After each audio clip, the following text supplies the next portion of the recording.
And a very good morning to you. Very welcome back to Off the Ball AM this Wednesday morning. Anthony Moyles is with us, which means that we're going to be going through our power rankings to decide who is the best footballer in the country. Unfortunately, we have consensus about who's number one. I'm not going to reveal who that is just now, but it's hard not to have consensus after the opening round of games.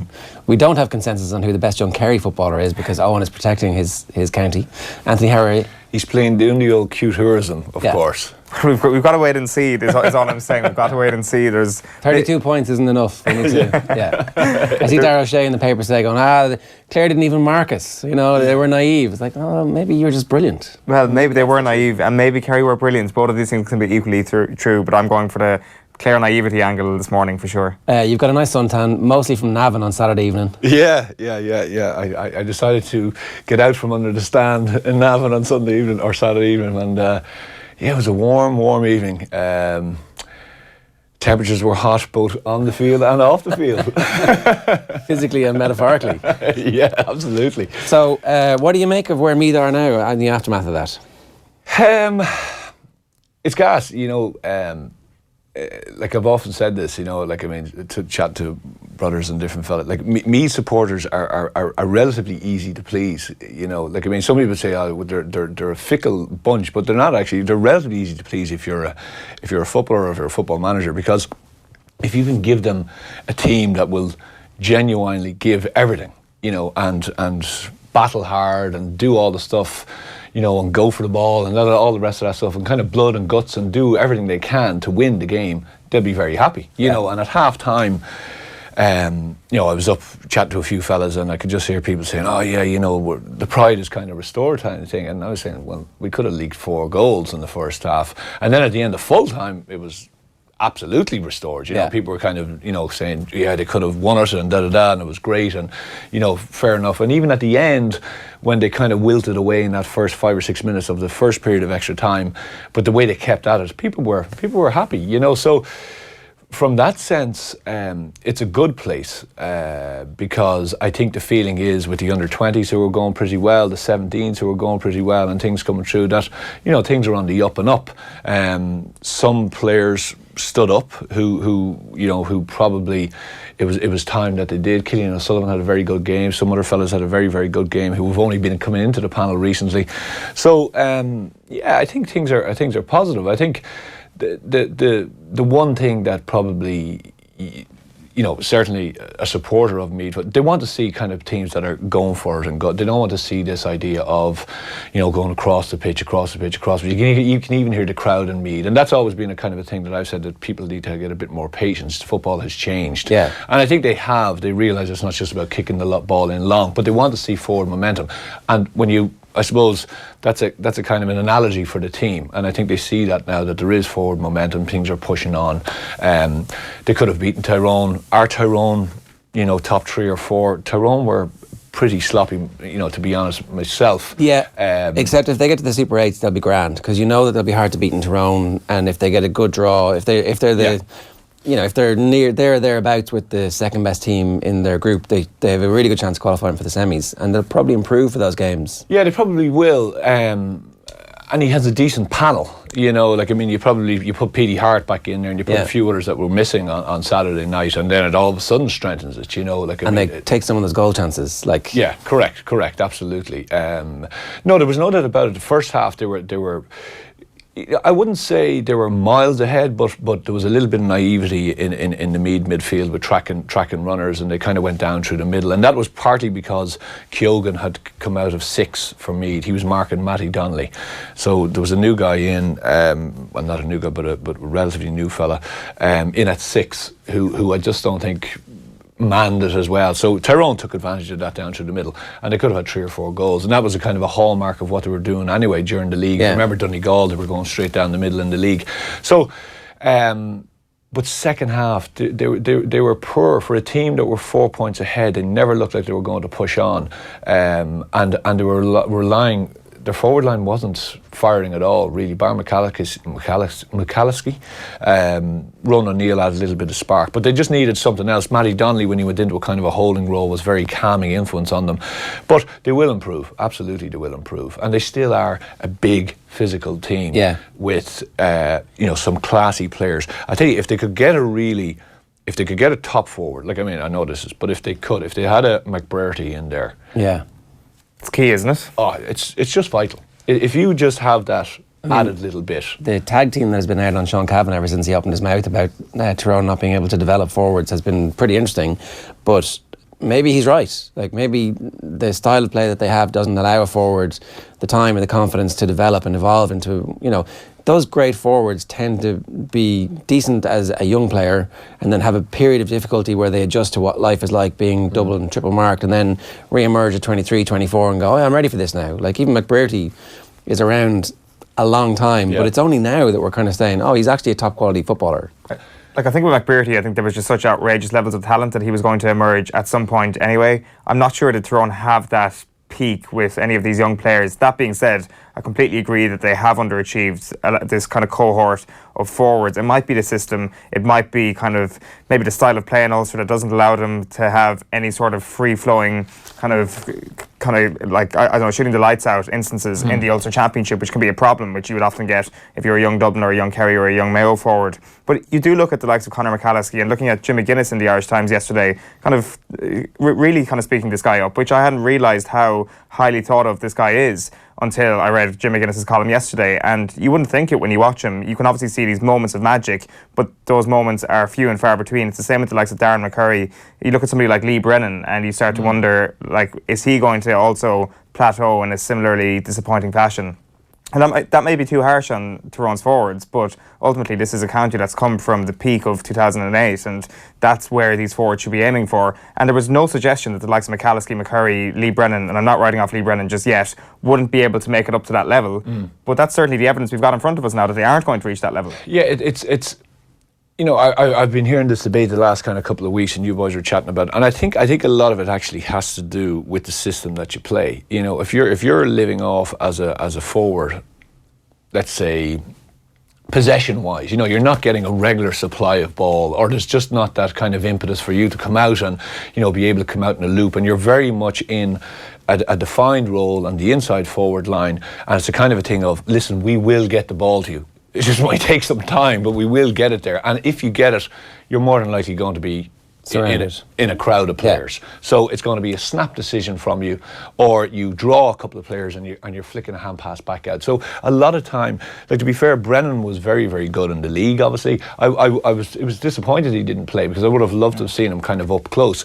He's their best forward. Oh, he's absolutely their best forward, yeah. But when you go to the McBrearty thing, I think it's also, defenders will work you out very quickly if you're a one-trick pony, in the sense of, okay, you're a left-footed player, you know, and you always rely on the left foot. And if you remember McBrearty, he always is this similar type of thing where he kind of used to loop out, come around Murphy or whoever it was, get it and just bang it. But now he has developed where he can stop, go onto the right, he can mix it up for you, he can go at you. So he's also added all of that. Just similar to McManus. What I was going to ask was, so Conor McManus, obviously the last 4 seasons has been all-star quality, thereabouts, but like when he was 22 to 24, was he automatically, everybody said you're going to make it to this played against McManus, stratospheric level? He was half back. You know, he started, like, I mean, he was left and right half back, you know, so, like, I mean, he wasn't you know, an out and out. You wouldn't, I couldn't believe when I started. I said, geez, corner forward for him. I was like, that's a strange, but he is just, like, he has obviously unbelievably diligent and unbelievable amount of work just on, you know, both left, right, and you have to have that as an inside forward, especially if you want to be top man. You have to have it, because defenders now, never mind if you're only one-on-one, you might get, but now more than likely you've got another one, at least one doubling up. So if you haven't got the ability to go two-footed, it's going to be tough for you. Just on this point, right, because Darragh Shea's column today is about defensive systems, and it's ostensibly about Damien Comer, and he talks about there was an incident in the Dublin game where I think Comer scores and then tracks back 80 yards, and he was like, that's great, but I really hope somebody took him aside and said, don't ever do that again. You're going to stick in there, and you're allowed to be, you don't have to do the tracking back, you've got to be aggressive when we're pressing and tackle, but then we're zonally saying you stay in that zone and you don't run and waste your energy. And he was making the point that when they were playing against Tyrone, when he was playing against Sean Cavan as a footballer, Kavanagh would come with him to midfield and then stop. And so he was like, oh, this is great, I'm galloping forward. But as soon as Tyrone turned the ball over, Sean Kavanagh was free behind him, and they would find Kavanagh and he would do damage. So Tyrone had a system where if you were a forward, you had a job to do. You had to be aggressive in your defence up to a certain point, but then you passed that responsibility over to the defence. It seems now like some of the Tyrone corner forwards over the recent years, and I think this is what Kavanagh was talking about, have been charged with going back into their full back line, into their half back line, and then they get the ball and they're like, I'm too knackered to do anything here. Yeah. And that's the issue. Yeah, which happens a lot now in teams because, you know, you have a situation where, you know, and the reason there is this thing also whereby if you're the lone forward or one of the two lone forwards, let's say, and the team isn't going that great, well, they're very rarely going to take off a workhorse. They'll probably look in and go, get him out of there. Sure, he's been doing nothing. Yeah. Now, you could be just waiting for your opportunity, which just hasn't arrived, or a ball has come in, which has been a pretty bad ball, or whatever it is. So you'll actually often find fellas say, I'm actually going to go back out and help and get on the ball. To justify staying on. To justify the means, you know. So it actually takes a serious amount of belief and trust and understanding, both by the forwards on the inside and also by the management and also by the rest of the team, to say, no, they're our go-to guys. We just literally have to get them the ball. And with the best teams, you have that. Yeah, I mean, the counter-argument is that you do see Paul Mannion and Dean Rock back defending. Rock less so, but Mannion defending, and he mostly, apart from the last 40 minutes of the weekend when he got taken off, was actually able to do both. Yeah, he'll generally go with a player, you know, so if someone's marking him and he goes, he'll go with him. You won't see him tracking back just to say I'm going to track back. To be an extra body. Yeah. He'll generally, like, I mean, if I break from him, he'll say, right, I'm tracking him and I'm going to continue with him. If I flick off a hand pass, he'll continue to run with him. He'll definitely won't just stop. But it's funny, I noticed it was funny, I was obviously doing the game for you guys at the weekend. It was at the Dublin game, and it was hilarious. I just watched a couple of the Dublin backs, and especially Philly McMahon. He was marking a guy who was a number 23. I can't remember the guy's name now. Came on for Longford. A very nice player, very good player. Finished the game and played really well. But he kicked a great score off him. He just got it turned off his right foot and kicked it over the bar. And Philly straight away, and the kicker started coming up the field looking for the ball. Just left him, you know, because he was going, oh, that didn't look great. But then he made sure that he was going to try and get on the ball. In an offensive position, and he was screaming for a ball to come across. Like, he was on the Longford 21. You know, and you could see him. He was kind of giving out to himself that he didn't get on it, because you could see him nearly looking over at the bench, going, "I better do something to." Was this before or after he had the fresh air, which is one of the moments of the summer so far? Yeah, it was after that. Yeah, the fresh air. He in a great goal. He dislocated his knee. No, that one. Yeah. Mike O'Reilly wants to know by text, he tweeted us at Off the Ball AM on Twitter, did that Meath performance paper over some deeper cracks, a bad league campaign and a poor display against Longford? I mean, here's the thing, right? The league is important, but ultimately no one gives a shit about it. Like, they care about this, they care how they did in the championship, and the bad performance against Longford, the memory of that gets exercised by the performance against Tyrone. Division 2 teams care about the league. Division 2 is the most important division in the league. How bad was the league campaign really? Like, was it catastrophically bad to the point where they're sinking like a stone? No, I think the league campaign started, like, obviously after, I remember we were in here, like, after 2 games they were kind of saying, oh, you know, Meath's kind of set for promotion. There was 1 or 2 really bad results in the middle of it. And yeah, okay, they finished strong enough. The Longford game was obviously but that was going to be a tricky game. Like, I mean, Longford are a decent team. And I know I've been saying, but like, I mean, I was mightily impressed by them. I know you can say they're, like, I mean, 19-point loss, but you know, they were. You can see that there's the bones of a good team there. Structure and movement and everything else that they're doing. You know, they've guys who come up from full back. They're very comfortable on the ball. They've got some really nice forwards inside who are not afraid to shoot. They literally turn, shoot on sight. They've got some good interplay. Did some midfield. So they have the. So okay, I'm not trying to big up Longford. Now, you know, for Meath had a lot of chances, didn't take them. Longford had a rub of the green, shall we say, and that's just the way it goes, right? They get themselves back on track, and you're playing probably a top 6 team in Tyrone. Yeah. Maybe 6 to 8, definitely. And that's probably about where Meath are, you know, probably somewhere between 6 and 10. And the next step is to get into 4 to 6. That's the next step. And when you do that, well, then you're really pushing next year from Division 2. So I don't think the paper's over. Like, it wasn't. They haven't been relegated. They didn't lose all their games in Division 2. It wasn't like a complete disaster. One last point that keeps coming up is that they don't have all their best players playing for them. And yet, at the same time, if players choose not to be involved with the county team, and the county team puts in a performance like they did against Tyrone, then fair enough. You've chosen not to be part of the setup that requires what we believe is the commitment at the moment. And like, you can't force people to play, and you can't always convince everybody that they're going to be a part of a match day squad but not start, and that's interesting enough for them. Like, you know, it's hard to understand this, like what that tension is between I want to be part of the squad but I don't want to give the commitment and sacrifice. Yeah, I'm you know, I don't know. I tell you what, I felt sorry for Andy Mack on Saturday in the sense of, I'll just do two quick things. Mickey Harper on Ronan O'Neill right on stroke, so into extra time, right? So he brings in a kind of a guy who has, as I mentioned on Saturday, a bit of a mercurial talent, a guy who can open defences up, a guy who's going to do something different to you as a tiring cornerback. Yeah. You know, so what you want is someone who's going to come on, he's going to forage for the ball. You don't necessarily want a tricky forward coming onto you because you're already tired after doing 70 minutes, and all you want to think about is run, try dispossess, get the ball and get rid of it. And you could see by the goal, you know, he dummy soloed, slipped inside three defenders, the whole thing opened up. Meath didn't have that. They had no one on the bench who could do that for them. You know, some of the guys he brought on are, you know, they're not that type of a player. They're other good players but at what they do, but they're not that type of a player. And there was a couple of fellas who took themselves off the panel this year who would have been those type of players. Like, I mean, Pádraig McKeever and Sean Tobin from Simonstown are two good inside forwards, and McKeever played a good bit of the league inside. You know, he's a guy who lit up the Meath Championship last year. He's a full forward. He's a very good player, left-footed player, very, very nice, stylish player, big and strong too, and he's quick and he has that ability. He's gone to America. Yeah, and it's funny, you know, you kind of go, there would have been a perfect moment to throw a guy like that into a game like that, because that's what extra time really needs. All extra time, if you get a goal in extra time, you're nearly there. Yeah. You know, you just kind of have to say, well, we just hold out.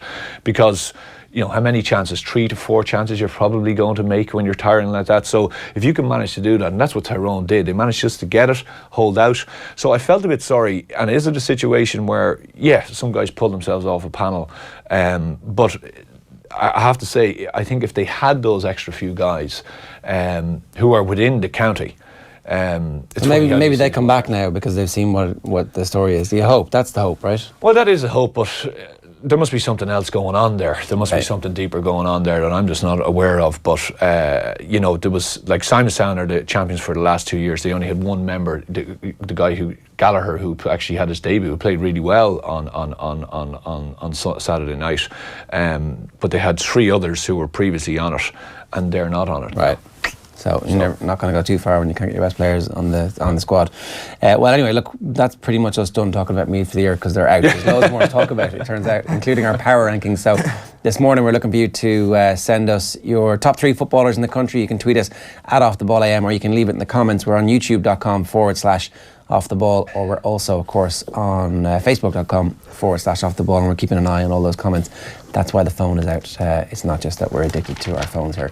Also going to talk about the sports pages. We're about 20 minutes behind on that one, and we'll talk about the World Cup. We're going to find out today who will be hosting the 2026 World Cup.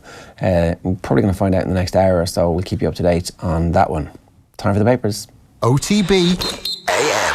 Thanks to Screwfix.ie. Championing the trade with a dedicated call centre.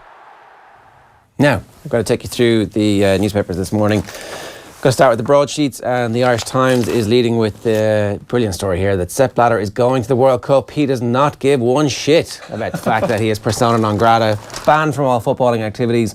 Vladimir Putin has personally invited Sepp Blatter, and when Vladimir Putin invites you to Russia, you go. Absolutely. He's like, I don't know where the meeting's going to be, and it's going to happen at some time, but that's a secret at the moment. But that man has the biggest brass balls that any sports administrator in the world has ever possessed. Apparently Gianni Infantino is like, not really want to meet him. He's not going to the first game. He's just going to keep them guessing, keep FIFA guessing the whole time. As sports administrators go, there's some pretty big balls out there. Yeah. But Blatter definitely. Like he makes everybody else's balls look pretty small. Yeah, they're like there's 2 wheelbarrows carrying them around. He tweeted the other week about who his predictions were for the tournament, and he was like, the top 4 is going to be whatever, Spain, France, etc. And then his 2 dark horses, who he described as Uruguay and Peru, I think, he described them as potential troublemakers. And I'm like, well, that's a very interesting kind of phrase there from you, Mr. Blatter, to refer to dark horses as a troublemaker.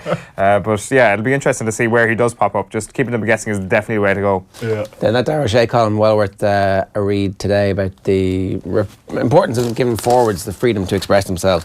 And that picture of Damien Comer, he is a big boy, Damien Comer. He is. We were just chatting off air that, and we'll talk about the game a little bit later on, but Galway, as far under the radar as a team who are odds on to win a provincial championship can possibly be.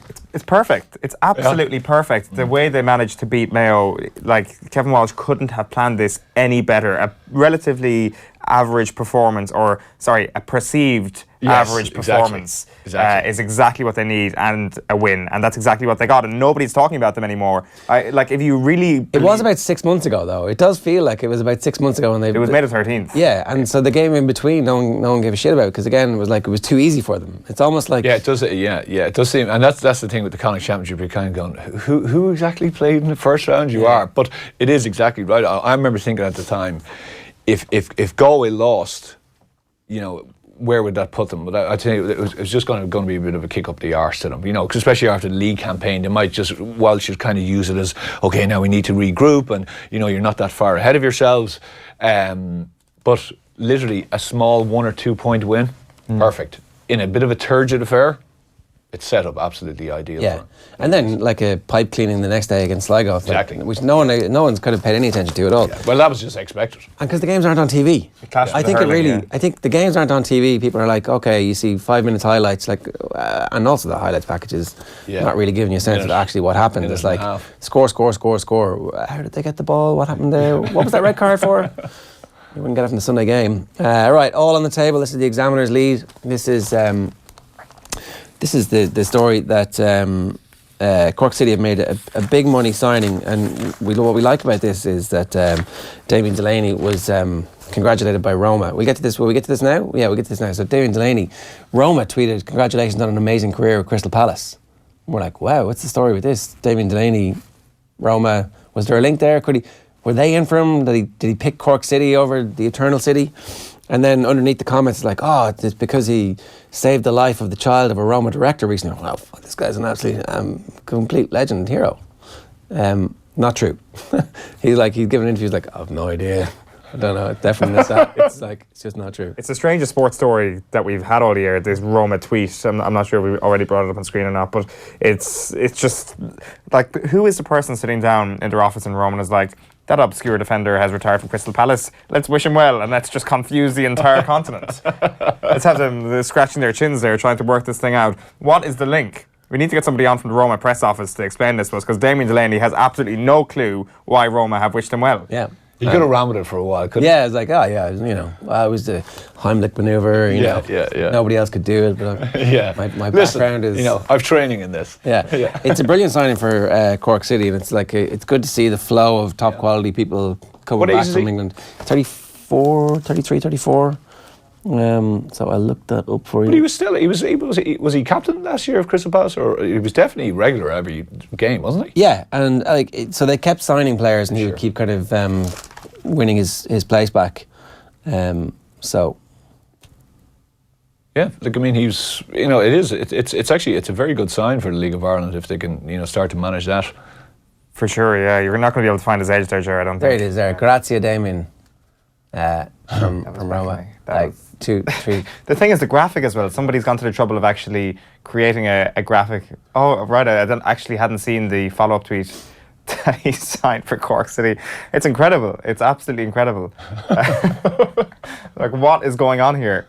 Yeah. We need to get to the bottom of this. And the emojis are kind of strange as well. Well, actually, no, they're not. It's the actual Cork City logo.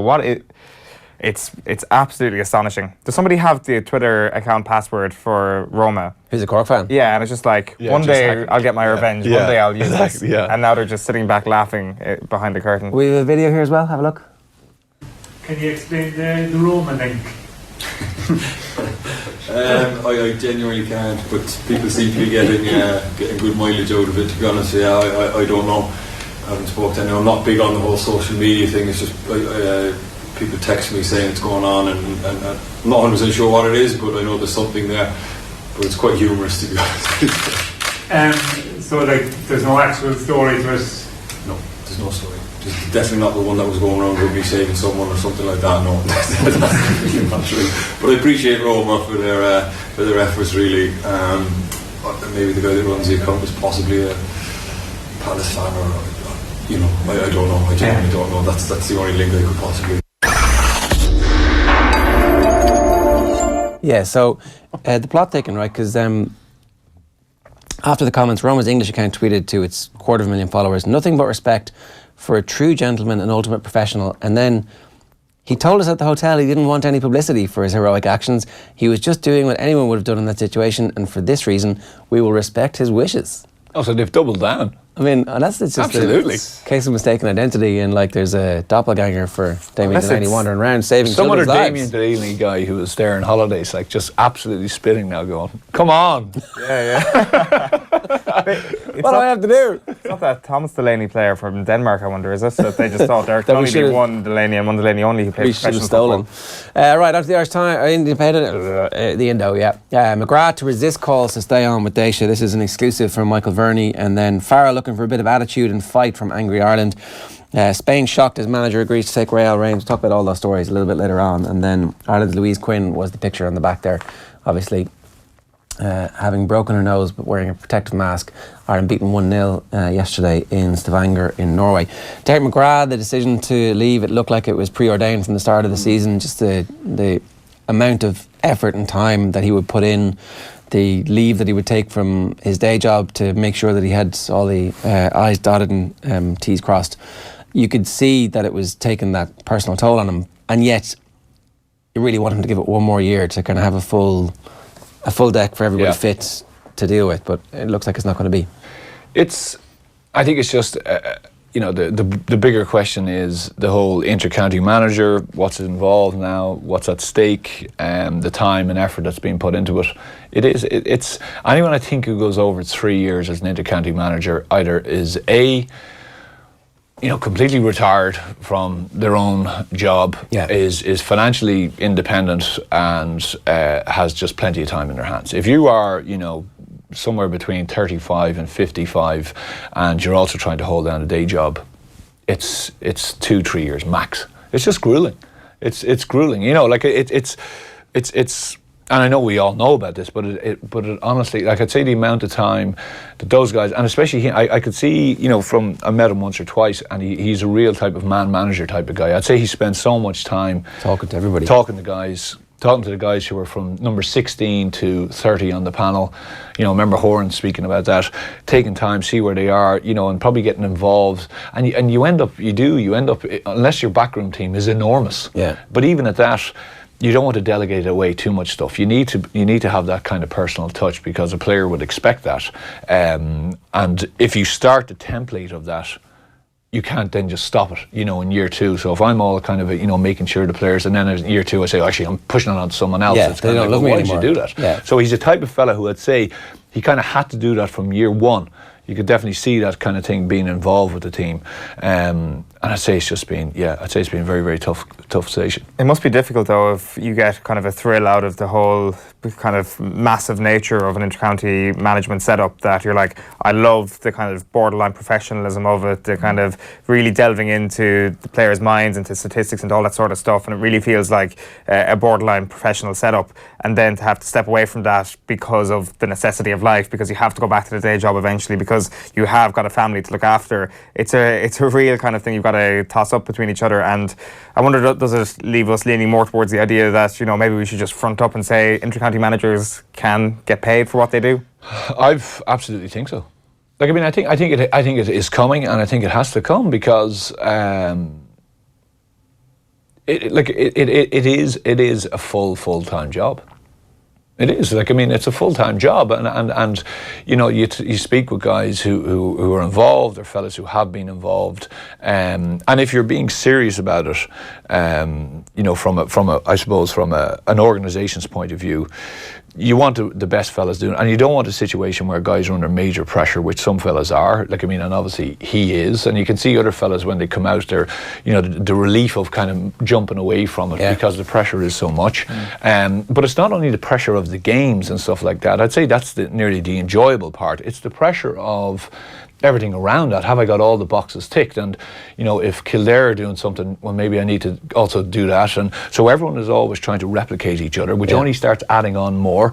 And then to get an edge, someone else adds on something. They don't remove it. You know, someone doesn't go, well, actually, I think we should just take that away. That S&C stuff. Let's do less work. So everyone just does more work. So it just keeps piling up. And I think it has to be a situation where you say, listen, okay, there's going to be a standard rate or whatever it is. I don't know, you know, mileage or whatever it is, whatever the thing is. But I think it's inevitable that it's going to come in. Bring it above the table at long last. Exactly. Just bring it above. Look, it happens, as we all know. But you know, let's put some kind of a. Well, it's clearly happening in some counties, right? Yeah. Where massive amounts of money are being paid to intercounty managers, however it's being managed legally or whatever. And then there are other counties where people are getting absolutely nothing for it, and you're like, well, like the system is skewed, and it's clearly skewed in favour of the teams that are cheating.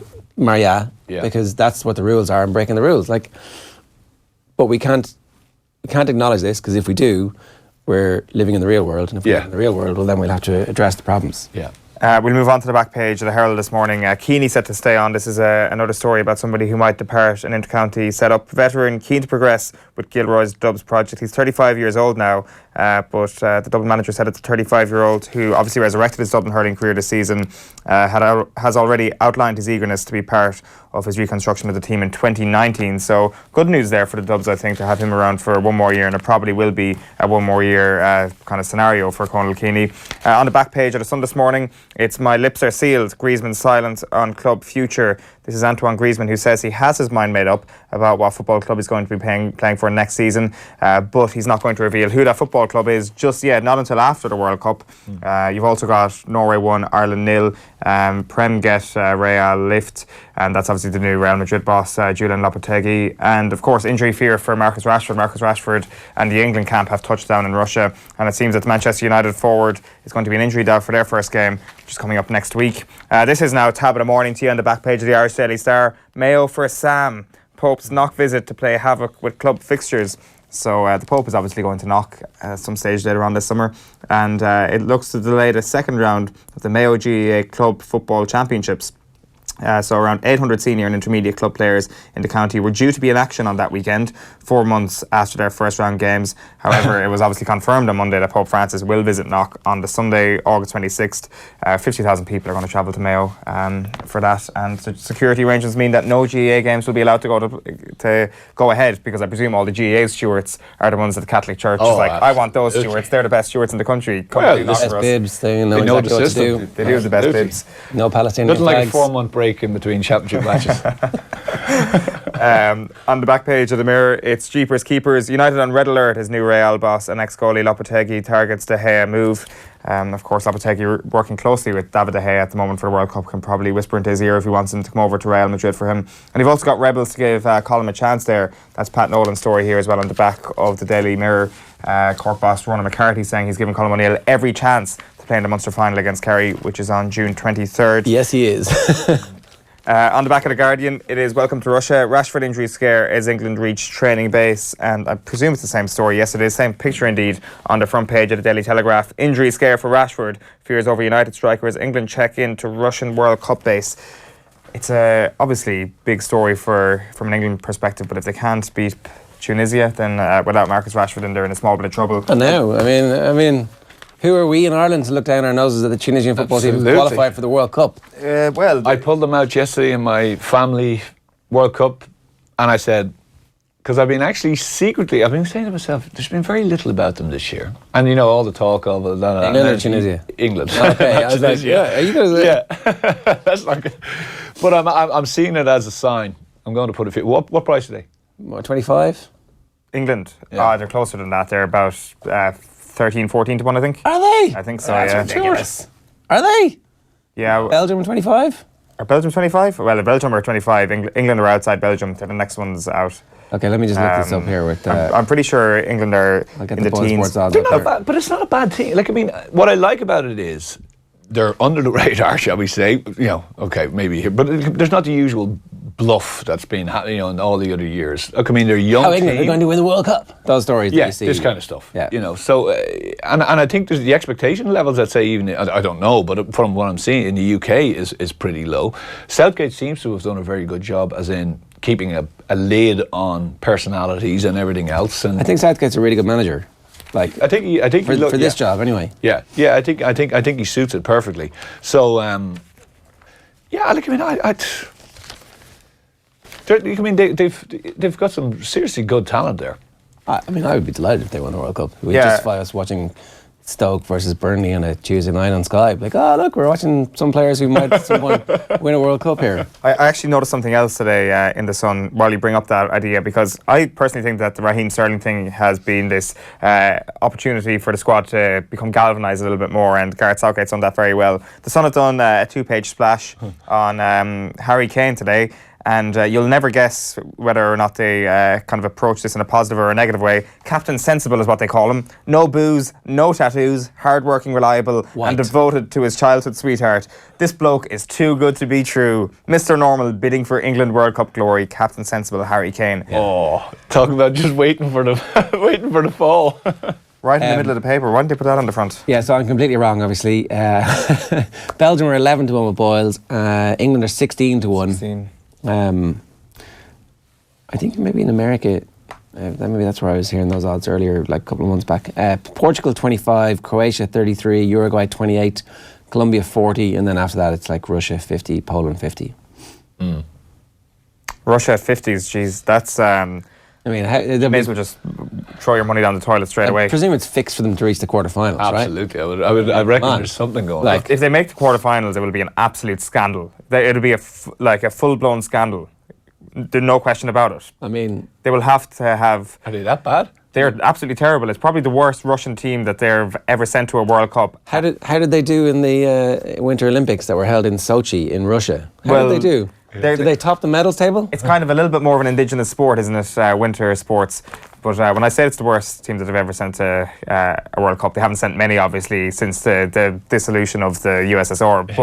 But it would be a shock for them to get out of their group. If they win their last 16 game, which will be against Spain or Portugal, then... it's all set up for them. It's all set up for them. Like, I'm not even going to say anything. Ronaldo gets sent off in the first minute, or whoever from Spain is like actually being good gets sent off. Somebody else gets. Spain Sergio Ramos dislocates his shoulder 3 minutes in.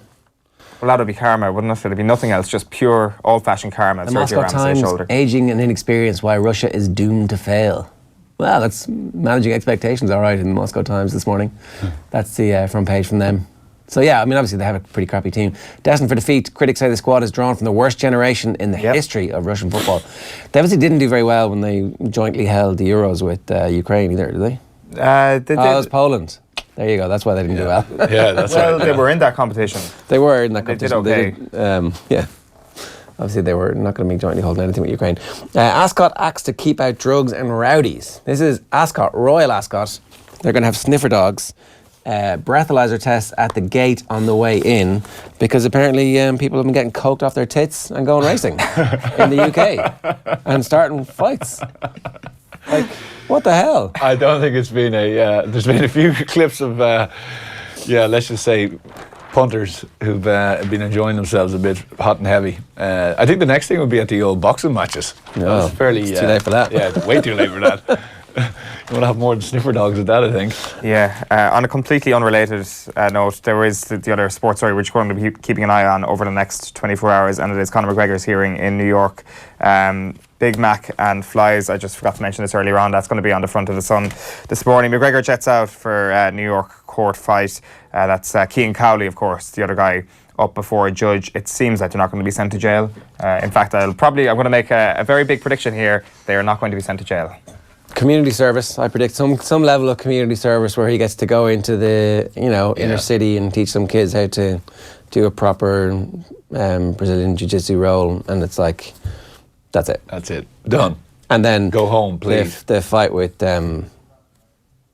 what's his name? Khabib. Get made of. Yeah. The fight with Khabib gets made 3 days later, and it's like $100 million super fight. I would sign up for those Conor McGregor classes.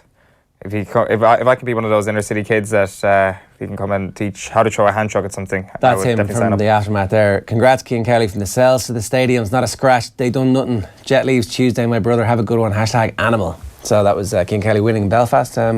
His first fight as a professional on Saturday. So it's been a good week for him so far. Private jetting it off to NYC, having a bit of crack. I would happily A party afterwards. I would happily get in trouble How with the bad law. is that?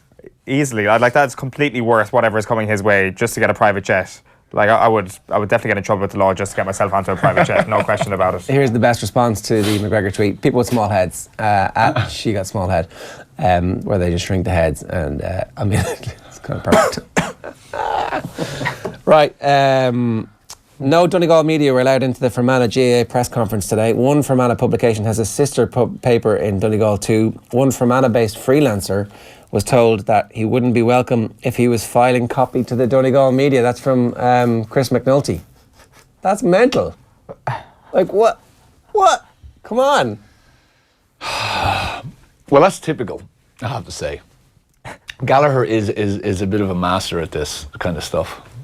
So just soaking up the rivalry and the... Yeah. He's like, I mean, he definitely, like, even with McGuinness, you know, McGuinness used Gallagher as a bit of a totem pole, if you remember, down over the years for various different things, getting involved with players or, you know, getting involved with other managers or whatever it was. So I think he's listen, I could be way off the mark here. It mightn't be his decision at all, but it's just okay. It's setting it up nicely. It's just starting to stoke the fires. I think they need to do that. I think they need to upset Donegal. Yeah. Because otherwise it's going to be too nice. Yeah, like, I mean, it's they're up against it from a football ability. They're massively up against it. Like, Donegal, I think, are a serious outfit at the moment. They've been really coming through well in the league, and I think they're just really starting to get it right. Some of the players that they've brought in are fantastic, yeah. And they blend that with the guys that they already have there. And Michael Murphy looks fully fit. Like, he's galloping along there. And unburdened of stuff.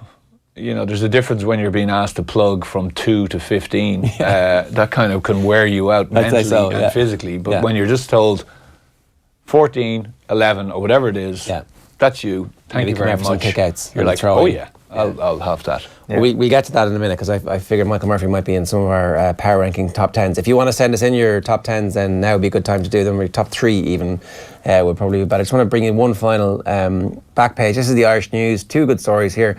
Gallagher plays down Donegal connection. That's Carol Kane. Basically, Roy Gallagher's making the point that he's had about 800 training sessions over the years with Michael Murphy and Frank McBrearty, etc. So they know exactly what he's going to do. If you just stick that back up, sorry.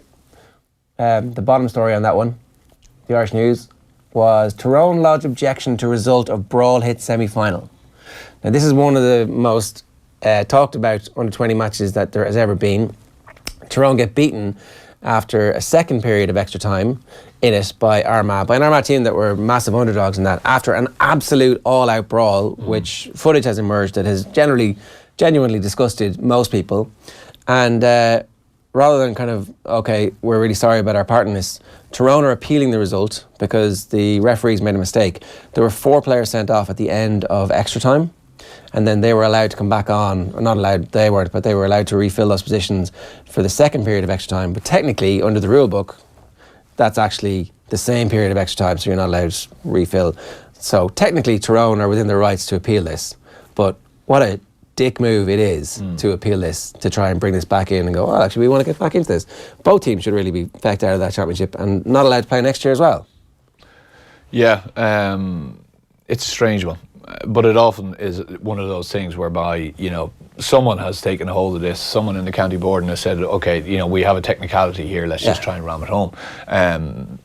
That's the problem with the GAA. The thing was bad. Like, I mean, it's there has to be, you know, like, once you get involved in this kind of stuff, and once you have that kind of thing going on, it's just especially with everything, social media and everything now, it shines such a bad light on things. It was tough to watch. Hands up, that was terrible. We're going to be dealing with that. We'll take our fine, bang, we'll move on. No, we want to get back into the championship because we feel like somehow, even though both teams had the same amount of players sent off and both teams got back up to 15, we're within our rights here to appeal this and to take it to the highest court in the land. Like, that is ridiculous behaviour. But it is the stereotypical approach of a lot of counties. You think back over the years of the examples of counties that didn't bother going through the system. John Milan didn't appeal his sending off, and I actually think, well, maybe Waterford is a county full of good people when it comes to GA. I don't know. It's Blatter-esque, really, isn't it, this move by Tyrone? It's like when you talk about the brass balls of administrators, well, this is completely just a lack of awareness about oneself rather than brass balls, to be honest. But there is kind of a stench of Sepp Blatter about this. All right, let's move on, because we do want to talk about the power rankings, and we're going to get to them right after this. First, though, here is some Ryan McMenamin, who is, of course, part of Rory Gallagher's backroom team. Luckily, we're national media, not Donegal media, and so we were allowed in to speak to the Fermanagh team as part of their preparations for the Ulster football final. Here is Ryan McMenamin talking to Mark Trosney-Kelly. Now, as a Tyrone man here, I cannot go by without asking you about the game in County Meath there in Navan against Meath. What was your assessment of it? It was one of them games where I was kind of going. Personally, I felt the game should have been over at half time. I think Big Potty had a great chance. Skeets had a chance to knock one, and he hit the crossbar. I thought maybe we had chances to knock them away. The boys played real good football, real good attacking football, and there was a mixture of defence attack, and they changed it up a lot, and probably it kind of annoys me maybe that people don't talk about that there. Then in the second half, maybe it was all Meath. It was totally two different games, and probably if young Brennan had scored that point to put them 2 points up, we'd have been talking about Meath and the qualifiers not thrown. And I think the second half, I think in extra time it was the same. But look, Tyrone's going to take a point. You're going to take a 1 point victory, and in the first round, the qualifiers, especially in a place like Navan. But fantastic atmosphere, and it was a fantastic day. But Tyrone's, you're always happy coming out of Navan with a win. You might have been happy coming out of Navan. There was a lot of Meath people who weren't. What did you think of that controversial refereeing decision at the end to not give that free? Personally, I couldn't see from where I was standing, but when I watched it back, it was a free. Like, sometimes you get them, sometimes you don't, and it's with the referee. He's making a lifetime call, and with the way the game's gone out 100 mile an hour, you have some sympathy for him. But it's one of them days, and I think a lot of managers know maybe some days you get them calls and some days you don't, and it is hard to take on the chin. But I think probably maybe we sneaked one. He's an Intercounty manager in like ready and waiting. Give him the job right now. He's ready for it. You could definitely see the old media training coming out there, the car communications going.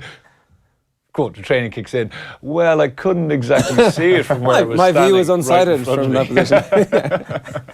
And I definitely didn't see any replays of it anywhere. It was a free. Yeah, all day long, and just not on Saturdays. Yeah. Right, we're going to bring you our power rankings here. We have 3 separate power rankings. Apparently we're going to start with the good one. I don't know about this. This is the one who actually knows what he's doing. We should start with Owen's, and then me, and then... Have you just power ranked the pundits in the studio right there as well? No. It was like, I'm burying mine in the middle. So, all right, let's go with mine.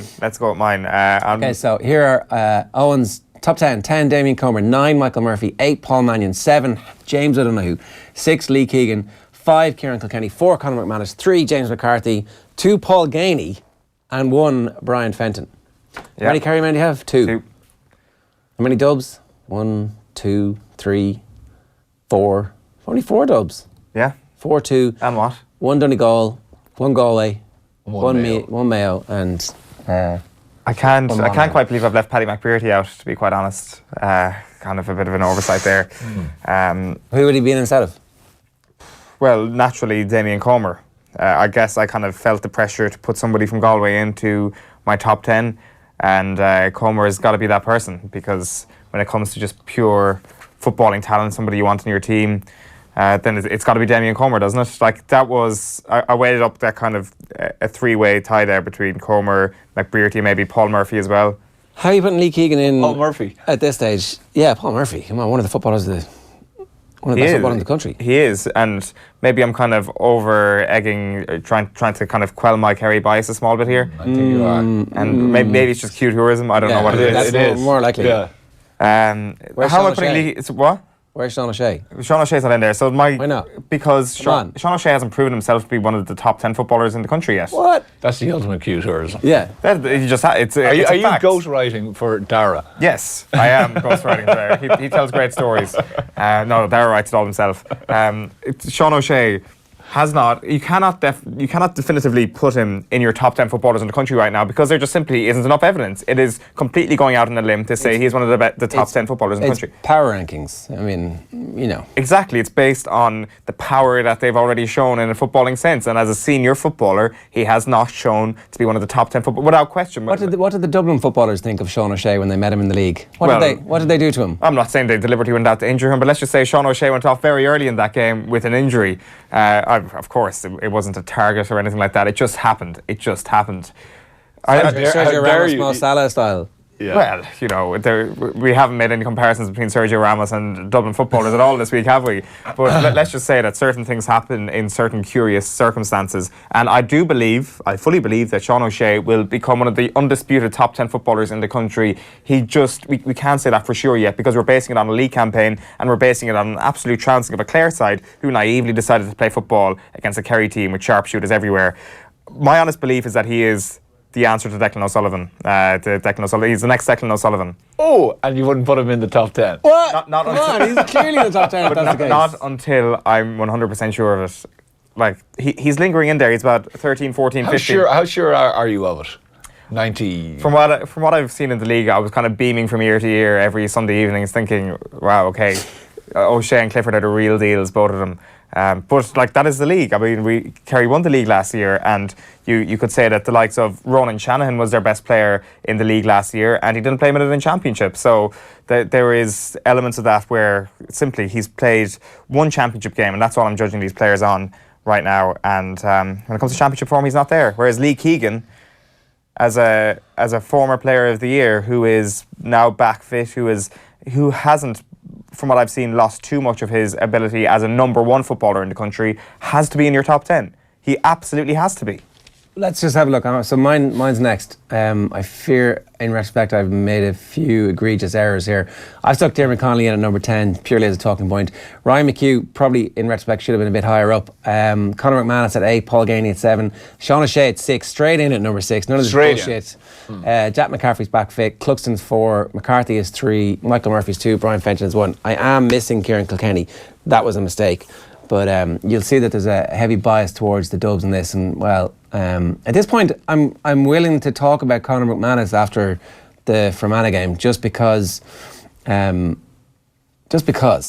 that's like one of those games where you need McManus to kick 4 points and in the second half. It didn't happen. Like, that's what the power rankings are based around. Do you have the power to take the game at the scruff of the neck? He's still probably one of the best footballers in the country, right? Yes, but if you're going on Owen's rhetoric here, right? Okay, league basis, but that is a game where he has to, as you say, really stand up and pull it out of the fire for them. The start of the second half, there's that one chance that goes wide at the near post, and you're like, well, normally he scores those. Especially when it's like the one bit of space that he's got. And it just seemed to suck the life out of... It didn't suck the life out of them to the point where they didn't again have a lead and cough it up in the last second. So he's maybe he's in my list, right? But look, his ability, all of that, absolutely no doubt. But if we're trying to critique just one of 10 here, there's a lot to critique in that list. It's very difficult. There is a lot to critique in that list. We're nitpicking. Stick the list back up there. The fact that Conor McManus isn't your best Ulster footballer, and the fact that you deem Michael Murphy to be the second best footballer in the country, I think is an outrageous call. I think it's an outrageous call. Michael Murphy is like probably the most dominant footballer in the country over the last 5 years, but just didn't have the surrounding cast and had to do two jobs. Had to be a midfielder and a full forward. Had to come and win his own kickouts and then pressure the opponent's kickouts. I'm not saying he shouldn't be in your top 10. He's in at number 9 in my list. He's like a LeBron figure, basically.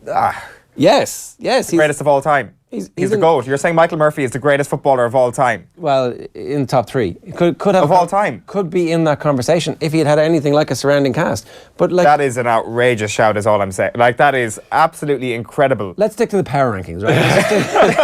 Michael Murphy, top 3 footballer of all time. My comparison with LeBron is that he carries the team in a way that LeBron carries Cleveland. Yeah, like Brendan Murphy carried Carlo last year. So where was he if you were to do a power rankings last year? I'm not saying this year, obviously not. No. He's not carrying anything. Also, Donegal got a bit closer to some of the big teams in what matches. about the fact that some of the Dublin players, I'd say, might be fairly upset that you have a Dublin player in there who actually isn't going to play for Connolly, Dublin? Yeah. I mean, I still think Connolly's probably the best footballer in the country.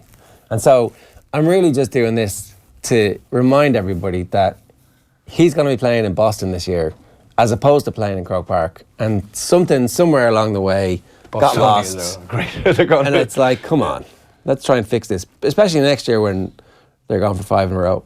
Yeah, they probably will be going for 5 in a row, and that'll be kind of... Although I don't know, I suddenly have far more doubt about Dublin after watching the game at the weekend than I did ahead of that game. I think we do this every year. The last number of years, yeah, it's like let's lull ourselves into this. Let's talk down though. I actually don't think. Well, Joe came up with he said to me, a buddy of his was looking at the Dublin team and Dublin squad, and he was very worried about their forward depth, and I kind of laughed it off. But then I actually kind of looked at it and I was like, And I think Pascal came on, McMenamin came on, Costello came on, and the game was done and dusted. But I was kind of alluding to the fact that when, say, Bernard Brogan came on, say, last year or the year before, whatever it was, they would usually come on and score 1-4. You know, he'd come in and he'd say, okay, I'm staking a claim for the next day. None of those 3 guys really did it. At the weekend? Yeah. Pascal kicked 2 points and then had a goal chance to it instead of passing it to the corner. They butchered a few chances, really. You know, it didn't say, like, no one kind of, I went, whoa, you know, that guy is really, grabbed this. McMenamin did a bit, but not like, I mean, literally when Longford guys were now out on their feet, they were there for the taking. Yeah. Not saying like 19 points, of course, but you could have gone in and rattled yourself up a nice 1-3, 1-4, 1-5 pretty quickly. And it just didn't happen for anyone. Part of me thinks that the game developed into this weird Dublin chasing goals in the second half instead of just kicking points. And at least when Pascal came on, he kicked a point, and then somebody else started kicking points. You're like, just keep doing that, and then eventually you will score the 5-22. But they got trapped into honeypotting in towards the goals, and it became like a weird 7-a-side backs and forwards practice. Do you remember the old days? Like, I remember, like, I mean, when you were thinking back, say, a couple of years ago, you were kind of fearing the fact of, okay, you'd see off, say, someone like, say, I don't know, let's say you saw off Bernard Brogan or you saw off whoever it was, and then they brought on someone who was either equally as good or better, and you were kind of like, uh-oh, or who was a different proposition. There, McMenamin, O'Gara, Costello.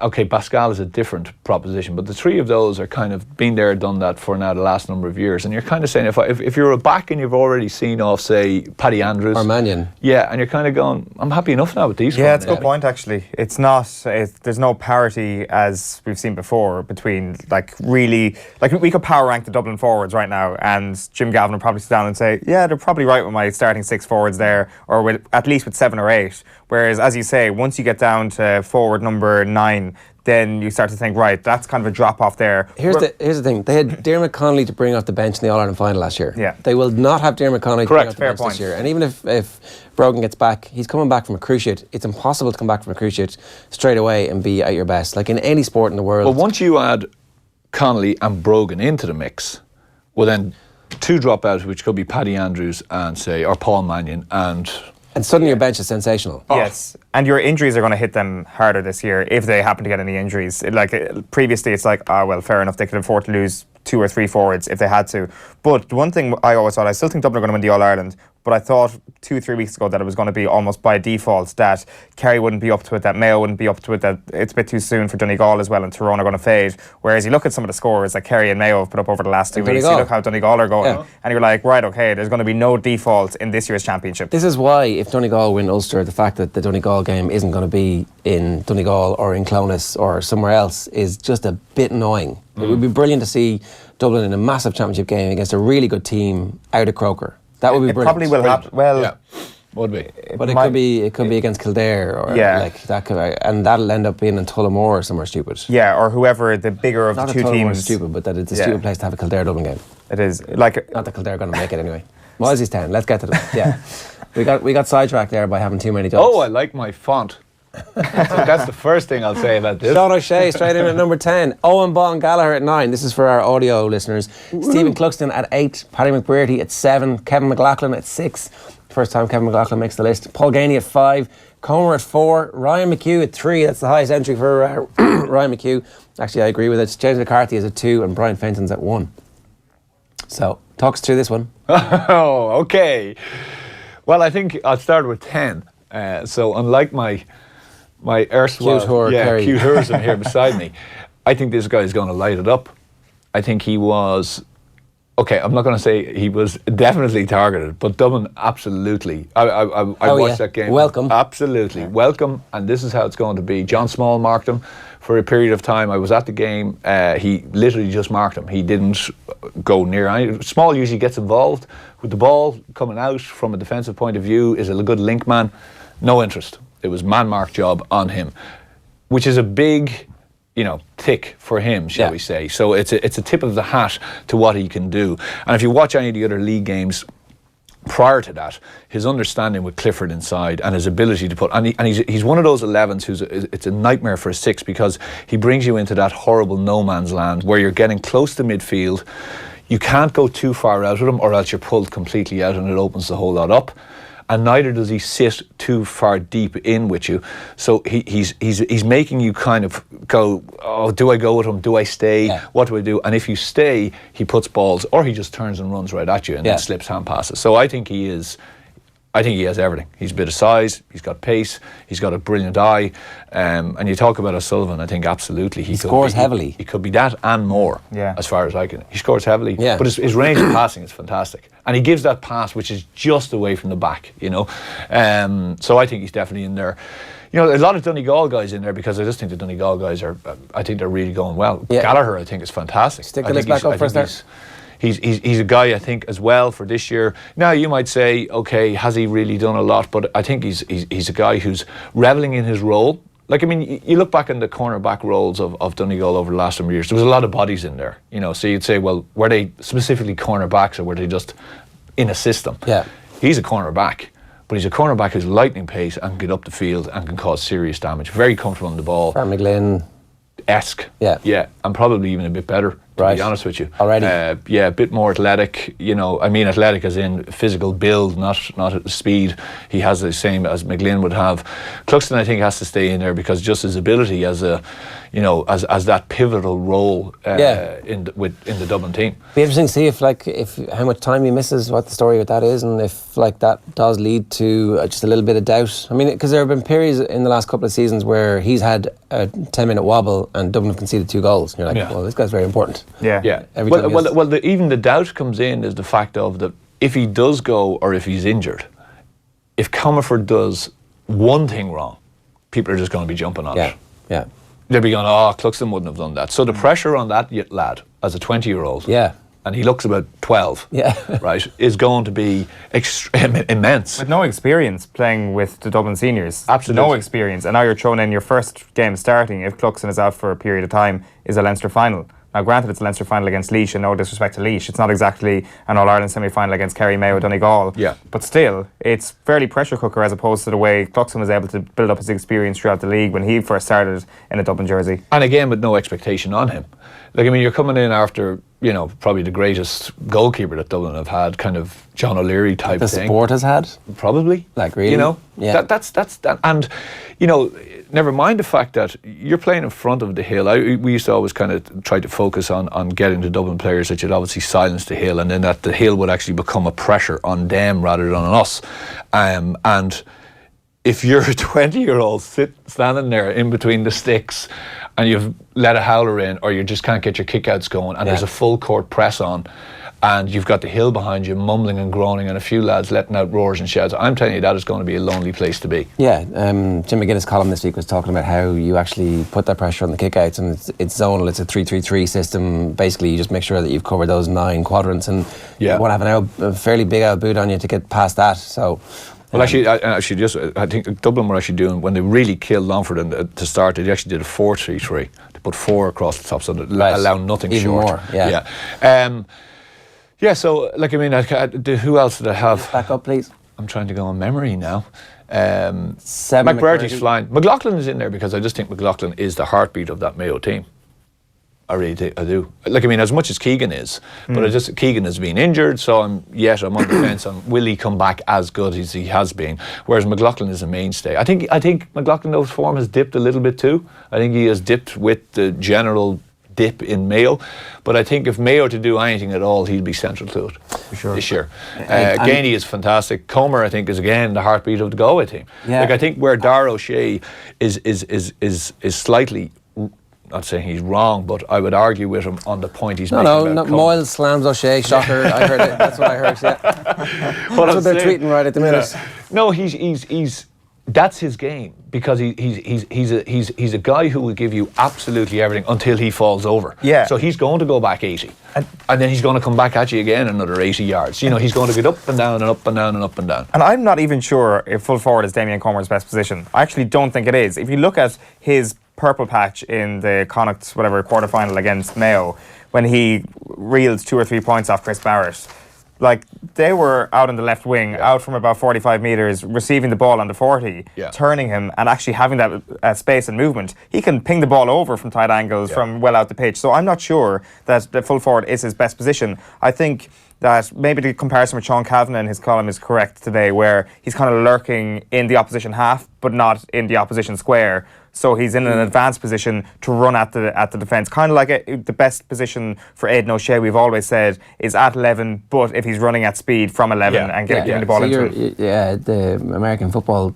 teams call it, you're an offensive weapon. It's like, you're not really sure exactly what you do. You could be one of many different positions, but actually, and we're not going to dictate where you are, so the opposition, we're not going to say, oh, he's an 11, and the opposition goes, oh, he's going to play 11. We just mark him like an 11. Yeah, I think he's a blood and guts type player, and he needs to be involved. He's a player, if you left him at 14, or you left him in an area where there's no ball, there wasn't a lot of activity, I think he would be genuinely bursting, and he needs to just get a few hits in, and then he loves all that, so he's that type of guy. A reminder, OTB AM is brought to you this morning with Screwfix, championing the trade with a choice of over 20,000 quality trade products. And Kieran Cunningham, I don't know if I'm allowed to, he's DM'd me.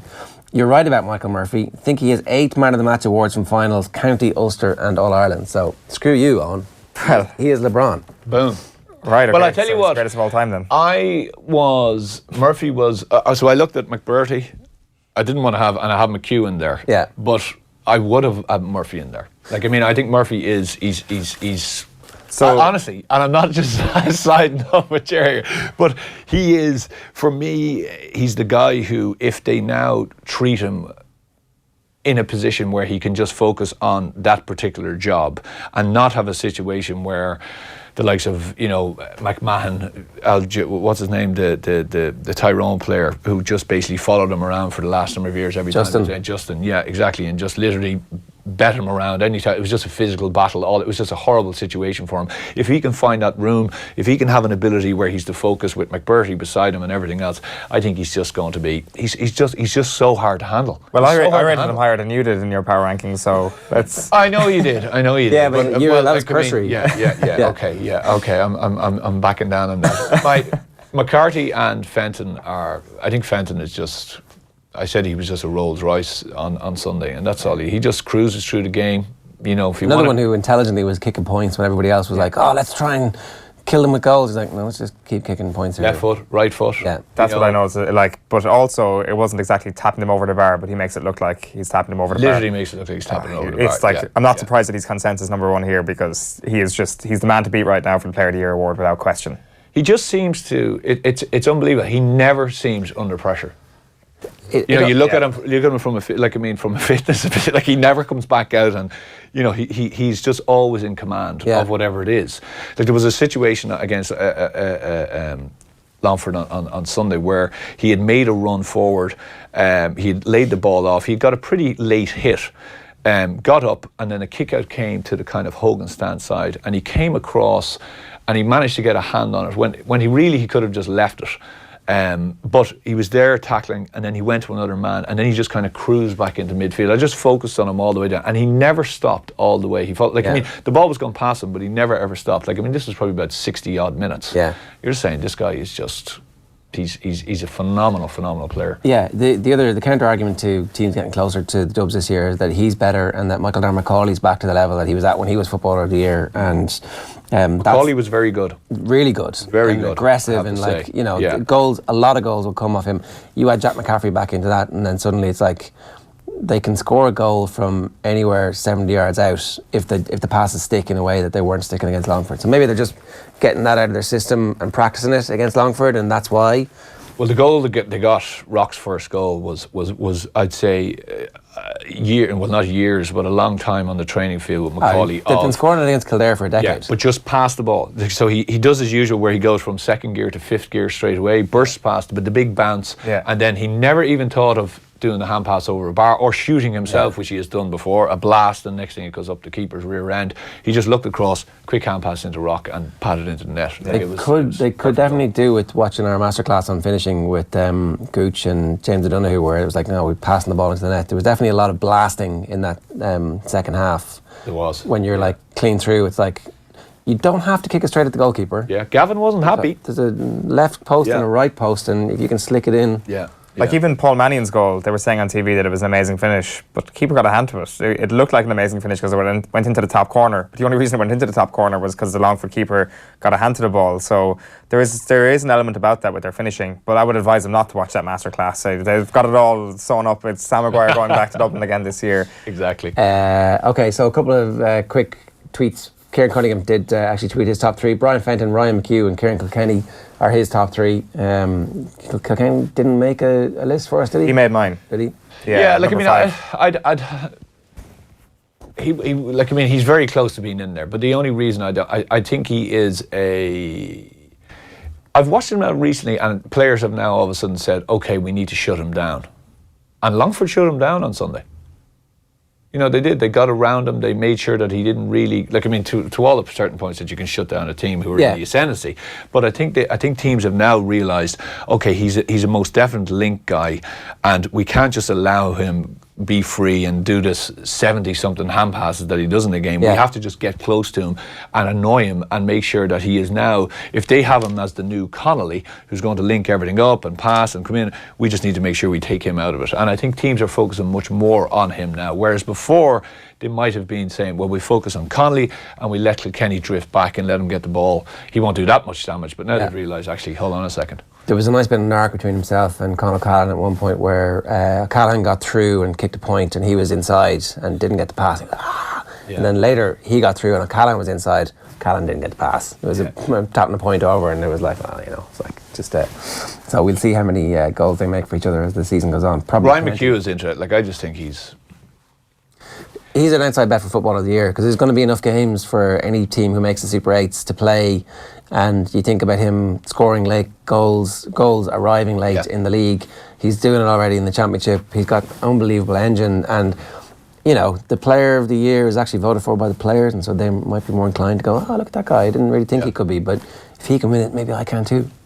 Yeah, it's true. It's a good shout, and it will be the third year in a row that they just vote against the Dubs. Maybe the player cohort is kind of. Well, I guess Dublin will be more. They'd be sympathised more with Dubs if they didn't win the All Ireland. Let's put it that way. Frank Craig on the top 10 footballers, Paddy McBrearty, Michael Murphy the midfielder, and Michael Murphy the full forward, which is a good line, which I may have stolen a little bit earlier, Frank, so thanks for that. Oisin O'Flaherty says, Paddy McBrearty, Michael Murphy, Frank McGlynn, not biased at all. Good man, Oisin. I suspect that you're from Donegal. Can Fenton be nominated for all three? Fenton on attack, Fenton in defence, and Fenton as supplier of the ball, says Isle Cody. Yeah, he's been pretty good. I see he hasn't been listed there as an actual point scorer. Yeah. He's added to his game. Yeah. Gareth Porter says, on form, McBrearty, Fenton, Kilkenny are the best three in the current squads. Keegan, O'Sullivan and Gainey. Which O'Sullivan? Best three in current squads. Keegan, O'Sullivan and Gainey. Presumably Keane O'Sullivan, maybe. Yeah. All right. Sean? Brian Lavin says, James O'Donoghue's hardly kicked a ball since 2014. Gainey ahead of McCarthy. I don't know who had Gainey ahead of McCarthy. Did you guys? I did, yeah. Gainey was my number 2. I think if James O'Donoghu's fit, he's going to be straight on this list. Yeah, absolutely. Does he look like he's going to get back? I think if it's going to happen, it's going to be this year. It's very, very hard to call with James O'Donoghue. You never know what's going on with his fitness at any point. He's had so many injuries in such a variety of places that it's like one hit in any of those areas and it could be a season-ending thing once again. What age is he now? James O'Donoghue is 26, I want to say. Wow. Yeah, I think there's still plenty of time for him to be, Owen Hutchison says, on Michael Murphy being a LeBron-like figure, take that back. There's nobody like LeBron. I'm telling you, he's the Donegal LeBron. All right, good stuff. Galway going to win this weekend? Is it routine enough for them? I don't think it's routine.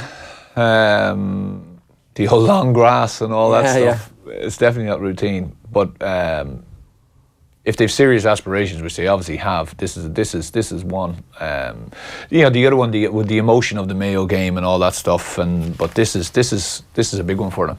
This is a big one for them. It's funny, like it's in Hyde Park. Yeah, there's a big deal made of that, and it's going to be there. Yeah, it's unbelievable. I remember speaking to Carl Mannion, played Roscommon. Like Roscommon, if they get a team in the Hyde, I think they can beat anyone. Yeah, like they have absolute. It's literally like, oh, listen, it's in the Hyde. Don't worry about it. We'll take them. Yeah. If you remember back in the day, like when they used to pull, I think they pulled Tyrone out of the qualifiers like 3 or 4 years in a row, something rich, when Tyrone were flying. And Tyrone nearly got turned over a couple of times in the Hyde. In the middle of their run for All Ireland. Oh, yeah. Yeah. That like only won by a point or two. That type of really, really, tight games. Yeah. I think and Roscommon, say, weren't the team, you know what I mean? Yeah. They weren't on a par with this team. Should be a great game, but I'd expect Galway to win it. All right, Anthony, good stuff. And best of luck with England in the World Cup. Yeah, cheers. Right, we're going to talk about the World Cup because the Spanish Federation have called a press conference where there is rumours that they're going to sack their manager because he is already signed to be the Real Madrid manager after the World Cup. They were the rumours that were being tweeted out by some Spanish journalists this morning. They've called a press conference for the next hour. We're going to go live to Russia to get some details on that in just a minute. But just going to play you this first. It's talking about boxing, which... we're going to do Munley instead. Okay, so here's Leeds footballer Ross Munley talking about the influence that Mick O'Dwyer had on him and his teammates. I was reading a piece he did with Marie Crowe last year, and she had a line in that piece where you said that you ring O'Dwyer before the championship every year. Is that right? Yeah. And last year I was down with him in Waterville.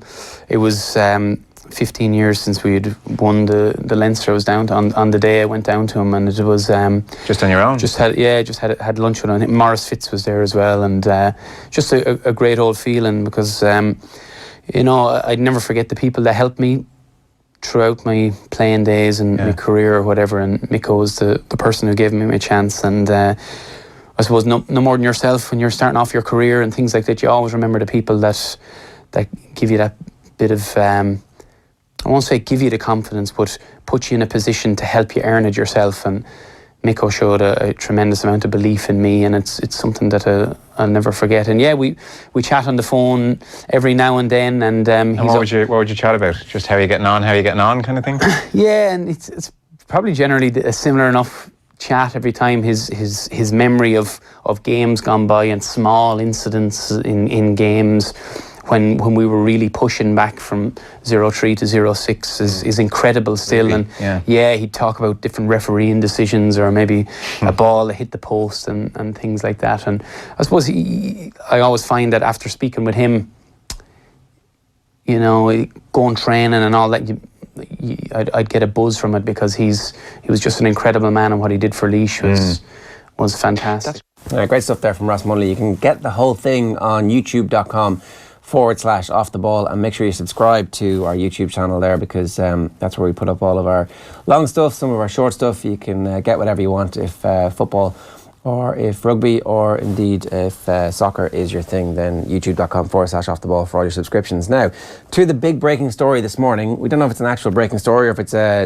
vote of confidence from the Spanish FA, but a press conference has been called. Dermot Corrigan has tweeted, "Seems quite possible that Rubiales Lopetegui press conference in about an hour will be to announce Spain will have a different coach on the bench against Portugal on Friday. Hierro and Salades are candidates to step in." Andy West is on the line to talk to us. Andy, what the hell is going on? Well, yeah, it's crazy, isn't it? It's just when we thought Argentina were having a bad build-up with injuries and cancelled friendlies, Spain are trumping them 2 days before their first game, and it's a very big first game as well against Portugal. They've lost their manager to Real Madrid at the end of the World Cup, and now it looks like they might be responding by firing him because they're so furious that they didn't know anything about it. They feel they've been betrayed by the coach.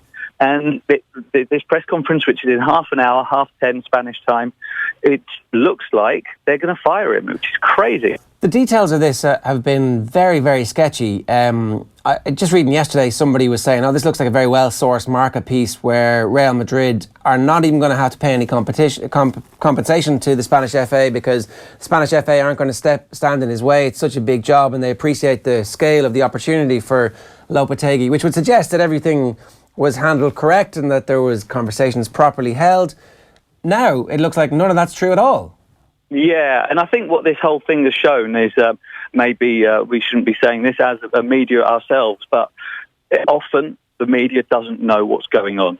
The move yesterday took everybody by surprise. There's been about 20 names linked with the Real Madrid job since Zinedine Zidane left, which again took everyone by surprise, and none of them were Lopetegui. So the fact that he got the job was a huge surprise to the media, and everyone is really guessing what's going to happen now.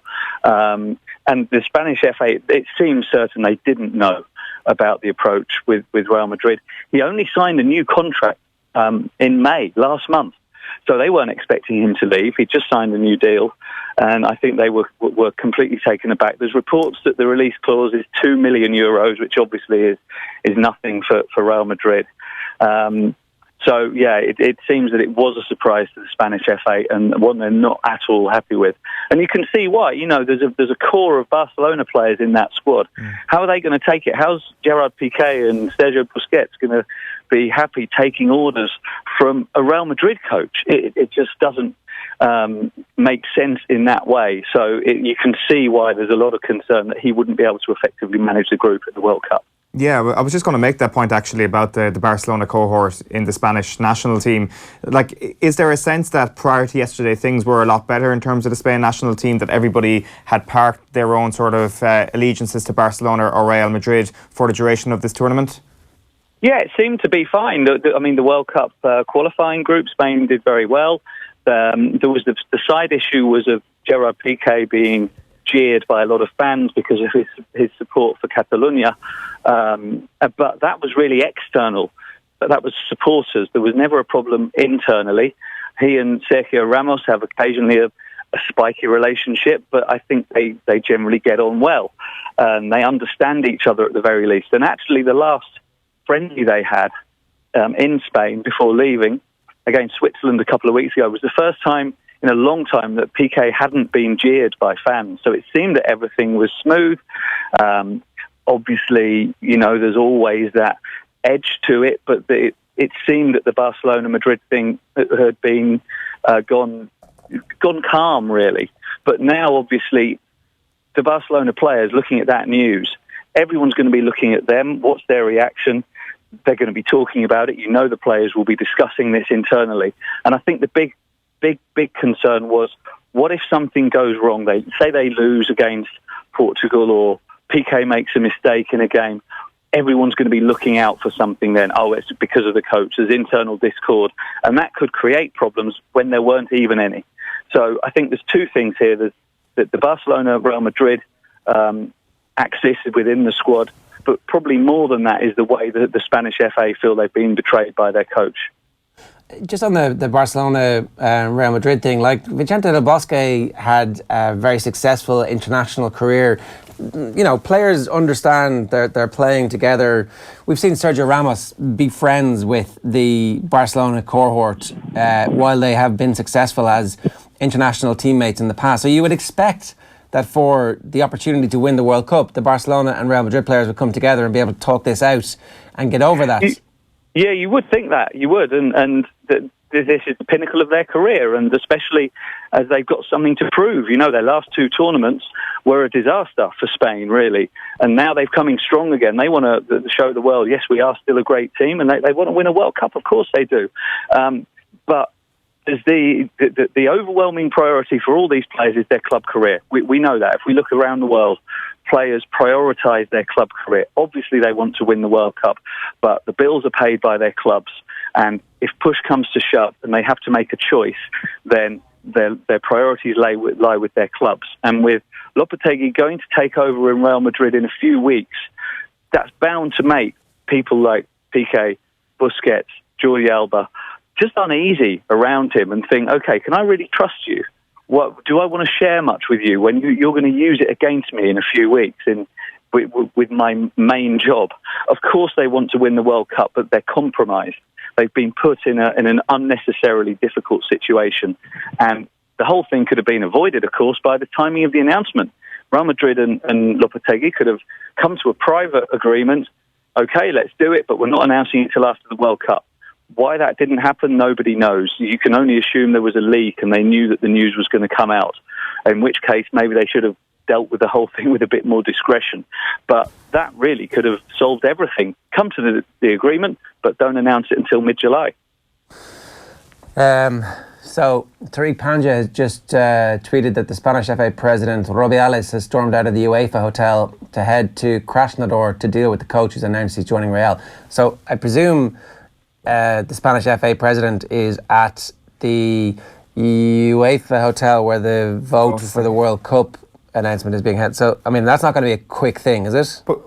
Well, Andy, my question is, why is he leaving now? Why are the Spanish delegation dealing with this now? We knew this was happening over 12 hours ago at this point. Why is he storming out of the UEFA delegation at the moment? It seems that somebody has made a decision this morning and something has happened this morning that would require some sort of rash reaction. I know we're in the realms deeply now of speculation, Andy, but it seems very nonsensical that it's the reaction at this moment is happening.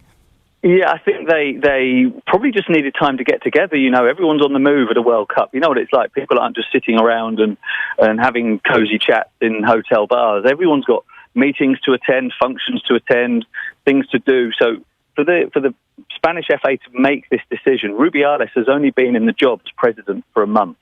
So what a baptism for him. And if they were going to make this decision, okay, we're going to fire him, we're going to let him go, they can't just make that. He can't make that decision alone. He would have had to have consulted.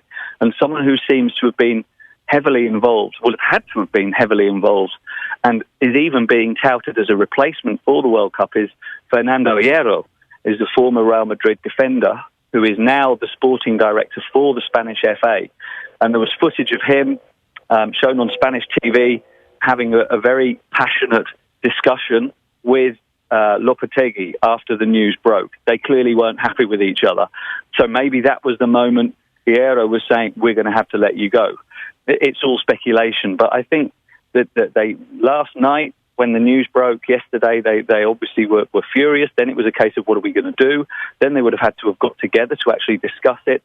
Rubiales was on a flight arriving in Krasnodar, where Spain are based, and I guess it's just taken that time to come together. And now they've got this press conference coming up in a few minutes, which we'll find out what's happening. And maybe, you know, the media's been caught out on this story. Maybe the press conference won't be to announce that he's being fired. He'll just be stating his commitment to the Spanish cause for the next few weeks and insisting everything will work. And maybe the rumours going around right now will prove to be false, but there's a lot of them at the moment. I mean, you know, here in Ireland, obviously, we don't have any experience of anything like this happening on the eve of the World Cup. But I remember how absolutely batshit crazy things got in Ireland in 2002. I can only imagine how absolutely crazy it's going to be in Barcelona and in Madrid for the next 24 hours and for the duration of the World Cup, and in fact, right into the future of Spanish football. Because what we're talking about here is there's a couple of ways to spin this. If Lopetegui stays and they win the World Cup, everything is okay. But any other outcome means that everybody in Spain is going to think Real Madrid somehow managed to hijack this World Cup and ruin Spain's chances of winning the World Cup. The Barcelona fans are going to look at this as some kind of weird Spanish FA Real Madrid stitch-up that, again, is a gross conspiracy to somehow undermine them. And everybody else going to be left going, what the hell happened? Yeah, and there's the added political element, and maybe this is a bit of a stretch, but imagine Ireland in 2002, if it wasn't Republic of Ireland, but a united Ireland, and you had the North involved there as well. So you had that added political element, which is, there are parallels between that situation and the Catalan situation, which is obviously Barcelona, the club of Catalonia, the cultural representatives of Catalonia, a region where perhaps the majority of people actually want to be independent from Spain. And I can assure you there are millions of Catalans this morning who think this is absolutely hilarious, that the Spanish national team is being stitched up by Real Madrid. You talked about the bitterness that they might have about feeling that they're teaming up together, Spanish FA and Real Madrid, Lopetegui. But actually, at the moment, it's the other way around. Barcelona fans, Catalans, are thinking how brilliant this is. Spain are being condemned from within by Real Madrid, because most people here in Barcelona, where I am, they really don't want Spain to win the World Cup. They don't like Spain. They want Argentina to win it for Messi. So there's that added element as well. And you add in, of course, the fact that they were one of the favourites. And now they seem to be shooting themselves in the foot. So if you take that Ireland situation in 2002, add in the political element and the fact that they were actually expected to win it, then it becomes even more intense. Well, we kind of secretly did expect to actually win that World Cup, but we're going to draw a discreet veil over that. We should read this. This is the latest one from Tariq Panja about Rubiales. So he just tweeted that Rubiales has left the UEFA hotel to head to Krasnodar to deal with the coach who announced he's joining Real. So that press conference is due, we expect any time now. And Panja also says that Lopetegui left last night. Rubiales left last night after Lopetegui was announced as the Real Madrid manager, and apparently had no idea this was coming. Yeah, so that's fair enough. I was just rather confused by the fact as to why he's only leaving the UEFA hotel now, but that doesn't seem to be the case. He left last night, so that makes a little bit more sense in this ridiculous situation. And it could only be made a little bit worse by the fact that they play their biggest game of the group stages in 2 days' time. It's all coming up so quickly. If it was an England situation where they have to play Monday and they have the weekends to regroup, they might be able to resurrect this if Lopetegui does leave. But they've got to play Portugal on Friday. And it's Portugal, a good team. And just to add another element, as if we needed one, Cristiano Ronaldo, of course, will be leading the line for Portugal against his teammate Sergio Ramos and against Gerard Piqué, his former teammate and obviously adversary with Barcelona. Is Ronaldo leaving? There's a lot of talk that he would be unhappy with Lopetegui taking over at Real Madrid, because Lopetegui has regularly in the past stated his belief that Lionel Messi is the best player in the world, the best player in history. You're not allowed to say that as a Real Madrid coach. So Ronaldo will be looking at him and going, okay, who's this guy coming in to take management when I'm already thinking of leaving? I'm now definitely leaving. And now I'm playing against him, or not, after he's just been fired. The whole situation, you just couldn't make it up. This is amazing. And then Dermot Corrigan also speculating on Twitter that one of Hierro's gripes might be the fact that he himself was actually considered to be a bit more of a front runner for this job than Lopetegui. So Hierro's pissed off with his international manager for taking the job that he actually wanted himself. Yeah, well, Hierro was very much one of the outsiders mentioned in connection with the Real Madrid job, but at least he was mentioned, unlike Lopetegui, who no one expected to be taking the job. And I think if we want to add another layer to this, we have to look at the role of the man who's involved in everything, it seems, that happens in football, Jorge Mendes, who just happens to be the agent of Lopetegui, and some of the players in the Spain squad, including Diego Costa, who a lot of people think doesn't deserve a starting place. So people are looking at that and going, okay, so Mendes has engineered a move to Real Madrid for the coach, who also represents a player who shouldn't be in the team, but is. That's another reason, perhaps, why the Spanish FA, if they're going to fire him, are taking this move. They feel he's compromised, and they don't like to feel that they've been manipulated by Mendes. But who does? But he does manipulate everything in football. How good a manager is Lopetegui?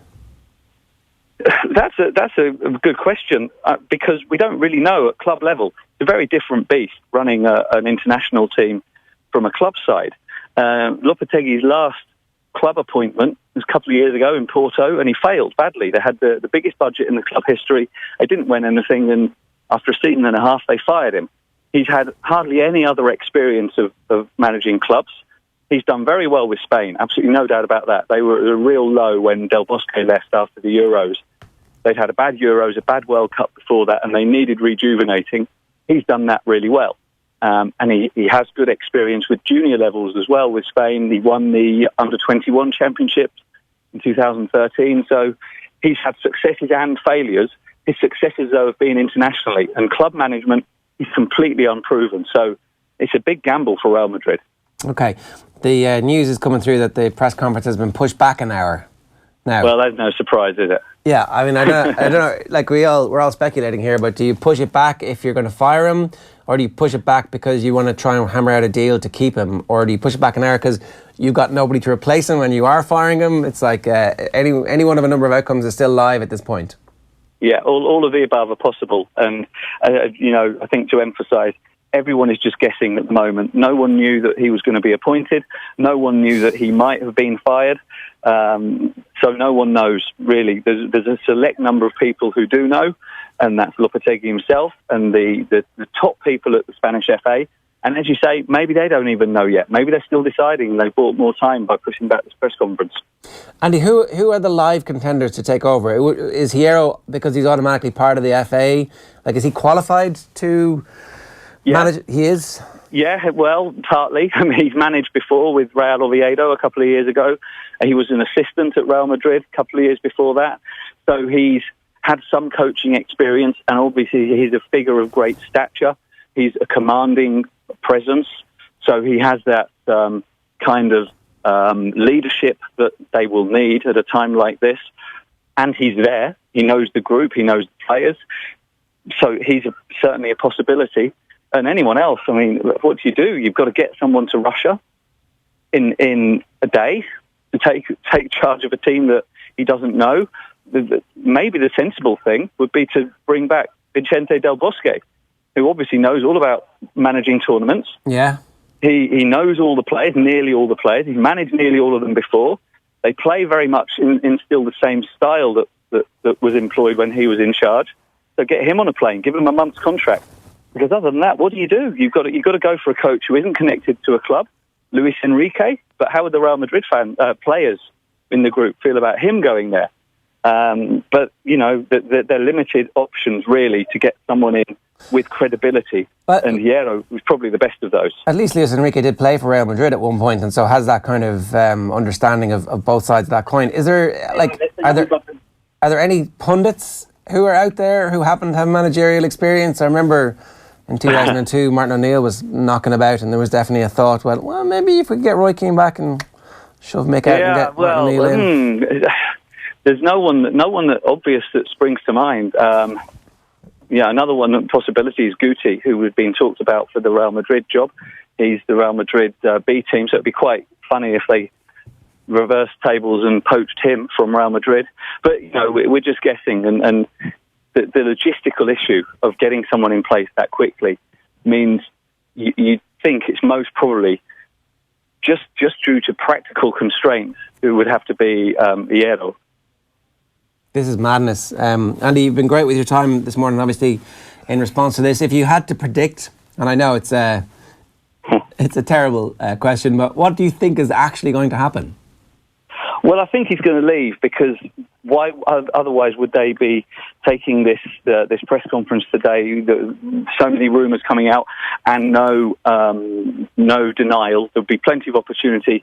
If they had no intention of firing him, they could have very easily issued a statement by now saying, in stating their support, blah, blah, blah, the usual stuff. But they haven't done that. So there's something going on. So I think he's going to go.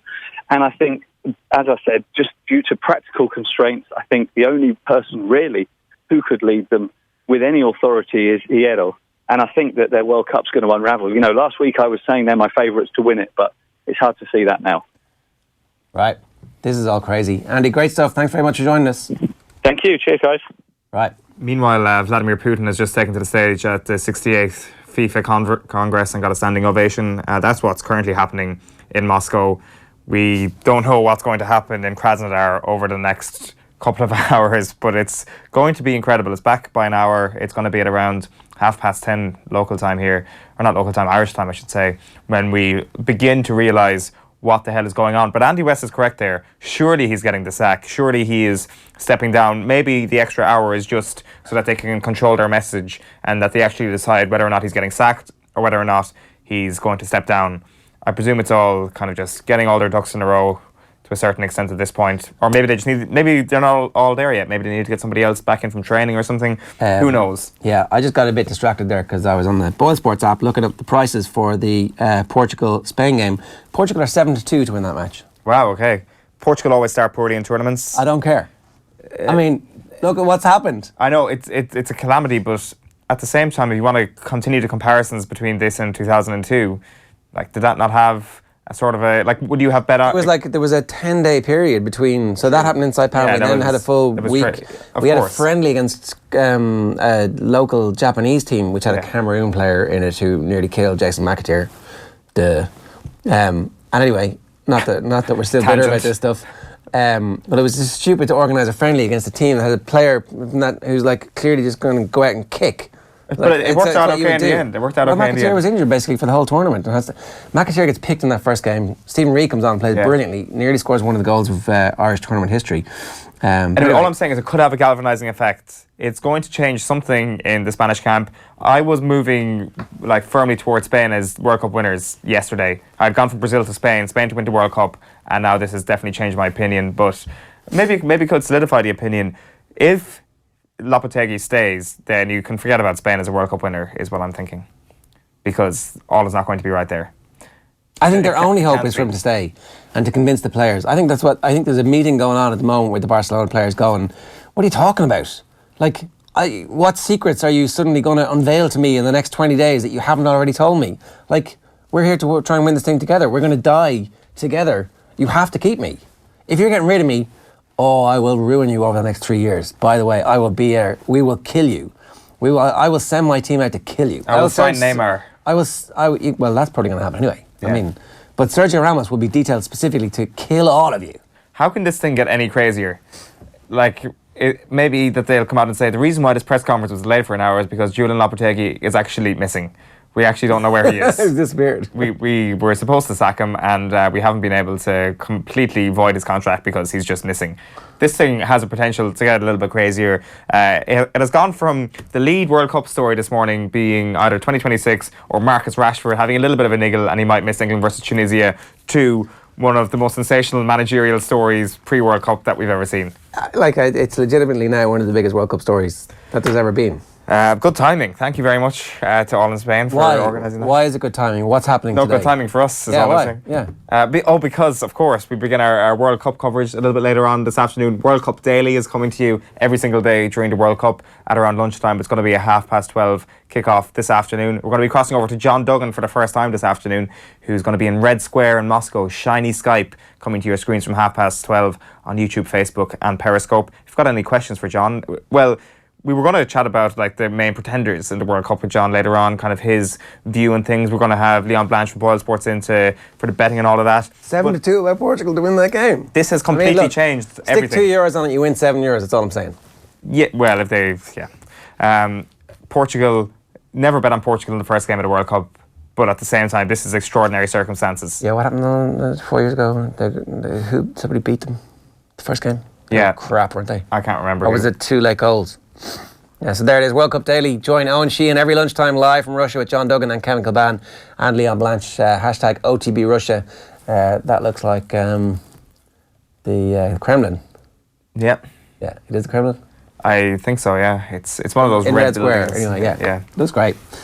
So John's been sending back videos as well. He's over there writing for offtheball.com and you should check that out. A lot of things are going to happen between now and between our first live show for World Cup Daily. We will know where the 2026 World Cup is going. We will know if any other crazy stuff has happened in that FIFA Congress. We will also know whether or not Julian Lopetegui is going to be the next Spain manager. And you'd imagine if he's not, we will know who is going to be the next Spain manager or the Spain manager for the duration of this World Cup.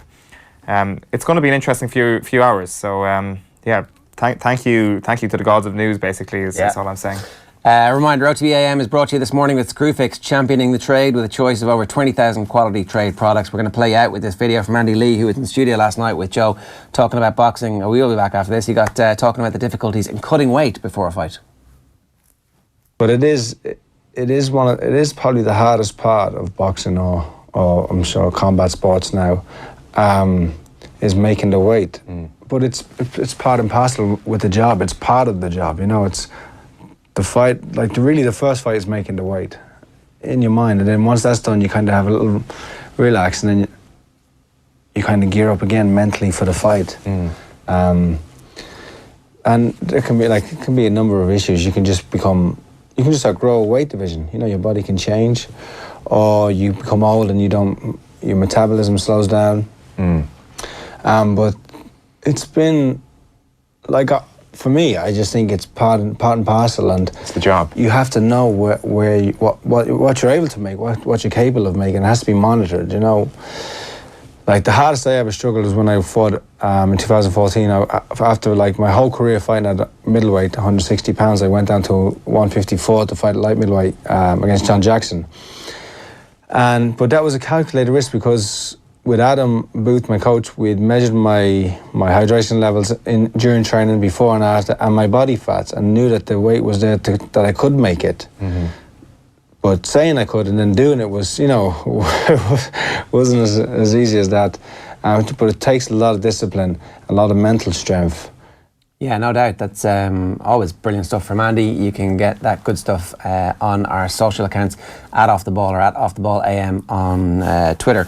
So the world football media are scrambling to find out what the hell is going on with the situation in Spain. We're live on air at the moment. The story is obviously developing a good bit. The Catalans will be laughing. That was one of the funny things that came from Andy West, who was in Barcelona talking about the situation. So just a quick recap.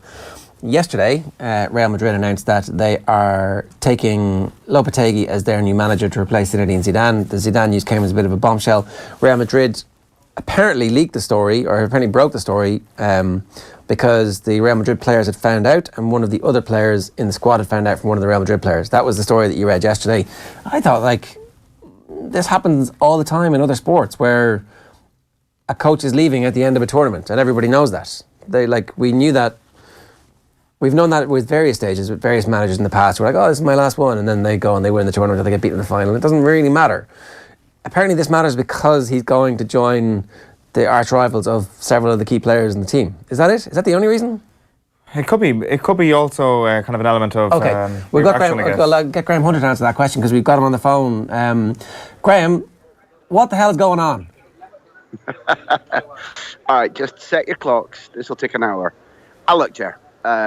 First of all, the reason I come on your show is I like your point of view. I listen you hear amongst the Spain media during the shock waves after yesterday's announcement. People aren't talking like you've just been talking, and it is a point of view of mine as well. Like, for example, in my current position, it's not something I can make a big fuss about when this press conference starts, and by the way, it's been delayed by an hour. When Euro 2008 was on, Luis Aragonés was not particularly supported by the Spanish FA. He knew or intuited that they weren't even going to renew his contract, began negotiating with Fenerbahce, and at the end of the tournament, when they won their first trophy since 1964, out the door he went. And that didn't particularly badly affect them. I think that the shock impact, although you correctly pinpointed that there are two clubs that if Lopetegui was leaving Spain to join was going to have a bigger impact. One is Real Madrid, the other is Barcelona. Had it been that he was leaving to join Valencia, you'd have seen a different attitude to this. I'm quite clear about that. But it's the out of the blue, it's the shock factor, it's the players not having been prepared for this. It's the idea that each of them is coming here ultra prepared, ultra intense, focused, and then suddenly out of the blue, the thing that dislodges that intensity, dislodges that focus, is the coach's own decision to accept the Real Madrid offer. So this spirals back into not some sort of what we call in criminal law mens rea. This comes from Zidane saying, well, I can't top what I've done next year. It's important for a freshness, a change. And off he goes. Real Madrid need a coach. They cannot, once they decide that they want Lopetegui, via the advice of Jose Ancho Sanchez, their vice president, via the advice of Jorge Mendes, who's involved in this, via the advice, I'm willing to bet strongly, of Sergio Ramos, who likes working for Lopetegui and has, I will say, will prove to have been consulted. Once Real Madrid have a coach, they can't afford the market to go by with players not knowing who's going to be in charge. They have to make an appointment. They have to make an announcement. So I think it's unfortunate, and it may ultimately prove to be a blockage for Spain. Maybe it will. And there will be people, if things go wrong against Portugal or Iran or Morocco, and as a Scot, I know what it feels like when things go wrong against Iran. There will be people in the media and in the public who say, well, this wouldn't have gone wrong if the coach hadn't been thinking about Real Madrid. And that's not really the way I like to look at it. We've had really good access here. We've been able to talk to the coach, talk to De Gea one-on-one. Players come to the press conference every day. And the atmosphere has been good. The preparation has been good. They're in shape to make a fist of this group qualification. And now what we need to discern, and I want to speak very carefully here, is why exactly. Rubiales, the new president of the federation, said last night when asked what they were going to do about this, said, well, we'll do the best for the team. Now, obviously, you're shrewdies in the studio. You know that leaves a certain course of action open to them. And the fact that this morning the press conference has been delayed by an hour has led to one or two people saying, I wonder if things haven't gone well overnight and if discussions have taken a different turn. We shall see in about an hour. Yeah, it's very, very interesting. And like you look at Julian Lopetegui, and from everything he said in the press, from the way he speaks, he seems to be a man of logic. He seems to base all his decisions on empirical evidence and is a very calculated man. Do you think he would have taken the Real Madrid job had he known what was about to occur this morning? And I know, Graham, we are still in the area of speculation. I like your description of him. I think that, first of all, when you're commentating from the distance you're at, that's very shrewd. That is the kind of man he is. He's orderly, disciplined, pretty intense. He's not a happy-go-lucky fella who will have taken this decision lightly. It's not a matter of speculation that he'll be paid significantly better. It's not a matter of speculation that during his time in charge of Spain, he's built very good relationships with Isco, with Ramos, with Carvajal. It needs to be restated that several of the players he's going to be inheriting were with him in the under-21 side that won the European title in Israel a few years ago. I think that we are certainly not dealing with a stupid guy, and therefore if on the verge of a tournament you shock everybody by accepting a new job and it's impossible to keep it quiet, I think that everybody going into that situation with an iota of real world experience would be aware that dominoes can fall either way. It can be interpreted so badly that it could be to your detriment. My opinion is that Lopetegui is trustworthy, that the Federation can say, we believe you will still do a competent, clear-minded job until whenever the end of the World Cup comes for Spain.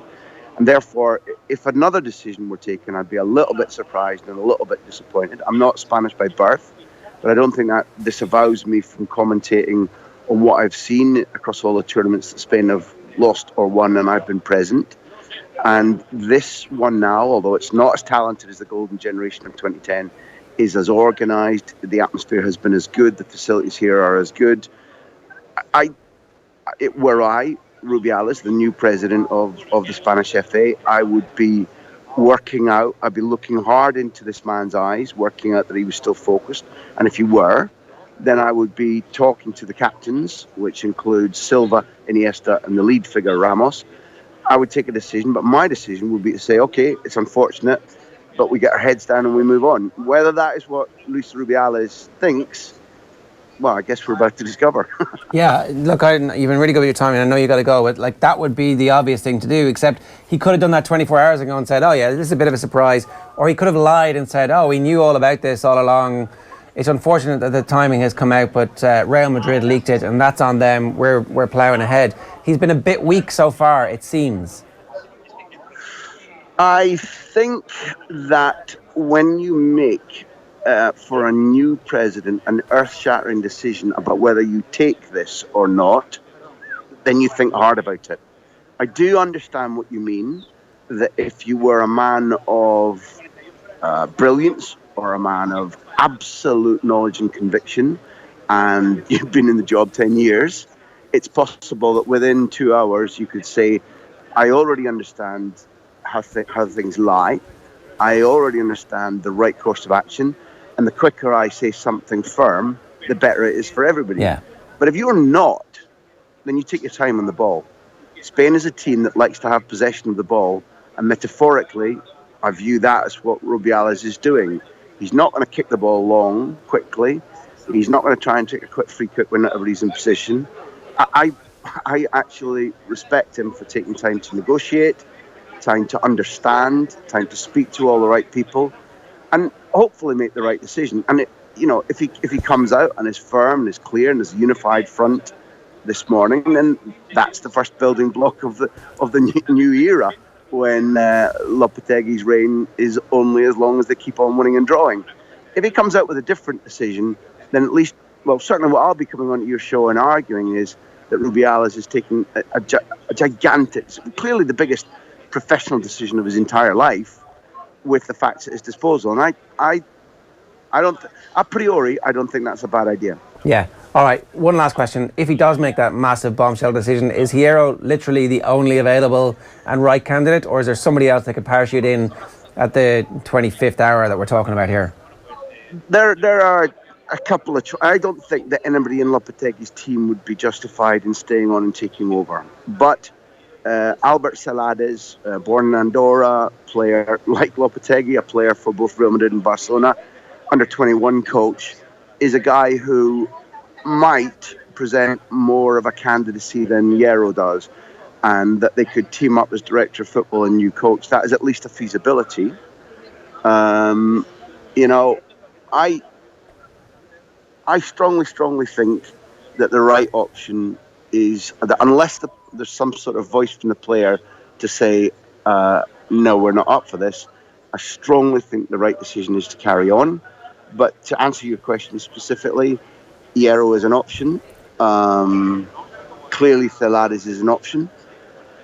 And it's not as if within the Spain system, back at Las Rosas, there are not people of ability who know the setup and know the players.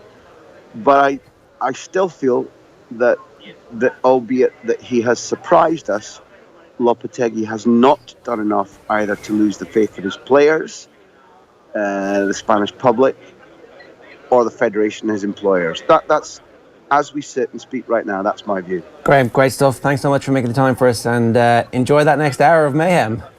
Cheers, lads. This is what we do the job for. Yeah, keep calm and carry on. That's the message coming from Graham to the Spanish FA. Spain Saipan. It makes sense. Yeah, it does. It's it makes far more sense than sacking him. It does, and I don't know whether the postponement kind of furthers that theory or makes me think that the opposite is going to happen. It looks like they're trying to hammer out a deal. You're sitting down with Iniesta and you're saying, it's no big deal. You're leaving anyway. Piqué, come on. You're not the same Gerard Piqué from 4 or 5 years ago. This is probably your best chance of winning something major for the next while. Yeah. I mean, or your last chance. That Barcelona team, they're not that good. Anyway, I'm going to be their manager next year. So. Well, it's Spain's last chance, really, isn't it? I mean, it's to a certain extent. I mean, it is a new team. It is Lopetegui who had kind of brought these young players in.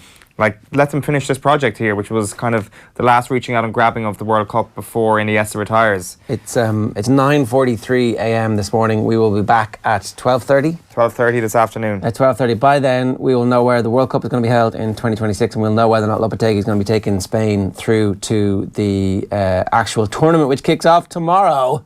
World Cup Daily goes live every day, live from Russia. John Duggan, Kevin Kilban, live from here in studio. Owen's going to be presenting with you every day at lunchtime on offtheball.com and YouTube, Facebook and Twitter as well. Vladimir Putin has told the FIFA Congress, FIFA President Gianni Infantino always has positive sentiment towards our country. He is very good as our front man, as a true fighter. A ringing endorsement from Vladimir Putin. That's a big tick on anybody's CV, especially in FIFA. No sign of Sepp so far today. We will keep an eye out on Sepp and try and find out exactly where he's going to pop up, because that's going to be one of the most entertaining and interesting subplots. At least it was up until Spain managed to have the biggest clusterfucks inside Pat. Yeah, so basically. well done, Spain. See you later. OTB AM. Thanks to Screwfix.ie, championing the trade with a choice of over 20,000 quality trade products.